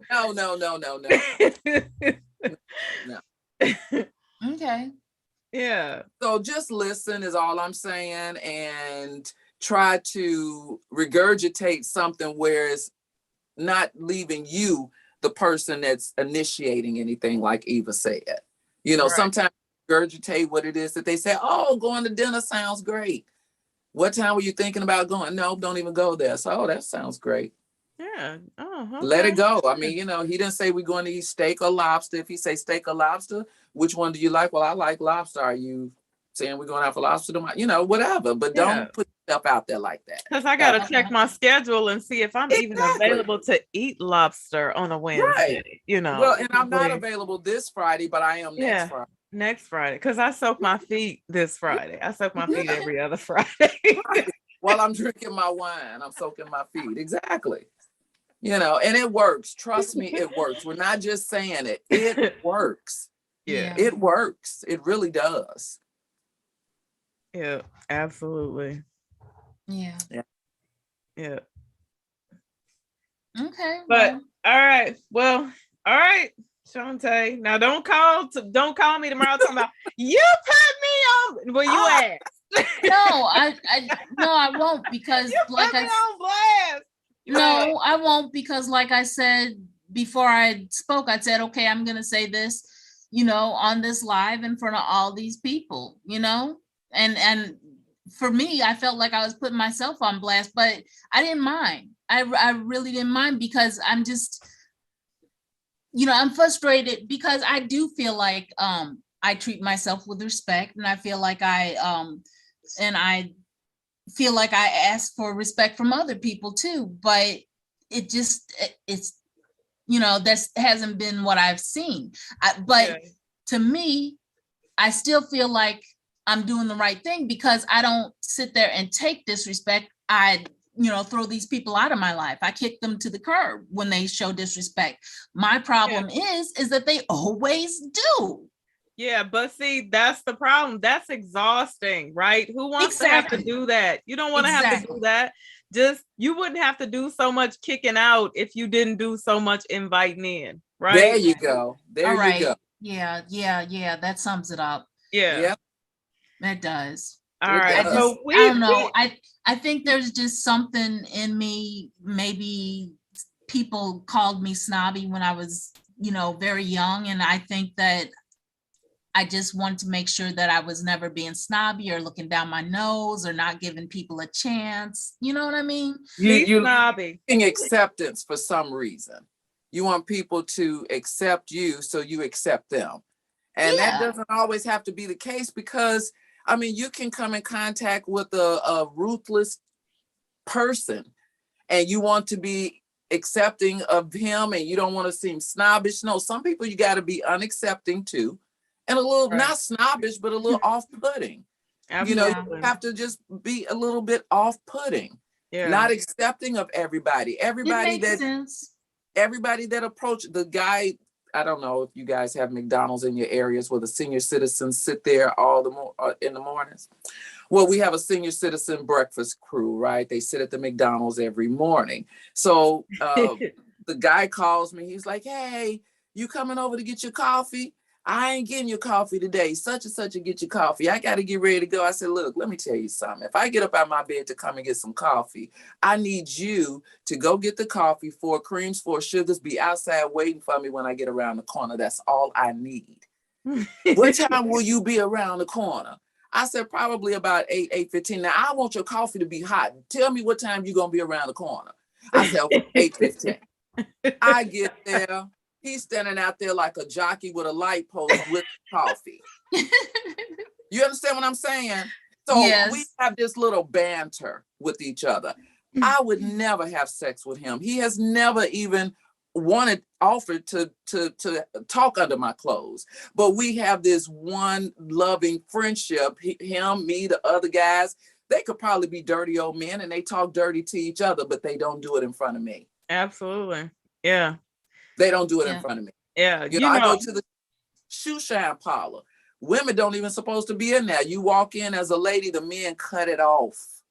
Right. You know, street women that live on that same street, they go in there, rah, rah, rah. They cuss and huss and fuss with them because that's the type of women that they are. They don't do that with me.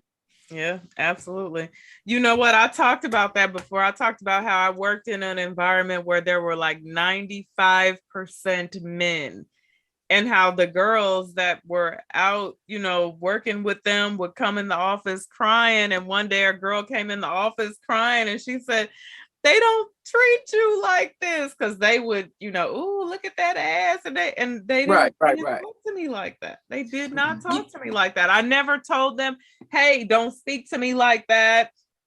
You know, didn't have no ring on my finger. Ain't nothing. But they didn't talk to me like that. They didn't treat me like that. You know what? And you ladies, you're saying, you know, sometimes you have to be off-putting. You know what?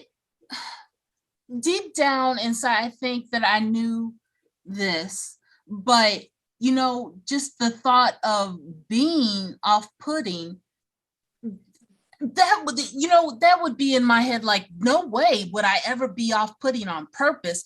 But you know what? I think deep down inside, I knew that what you guys are saying is true. I think that, and this has been part of my problem from really early on, I think I was taught to be extra nice, and that's the way I'm supposed to be. And I think that has caused a problem a lot in my life. And you know what? There were kids in grade school that used to tell me, you're too nice. I mean, and I would think, well, how can you be too nice? What kind of mess is that? There's no such thing as being too nice.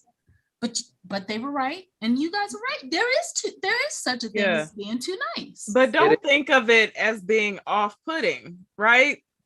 Just think of it as being selective about who is allowed in your space.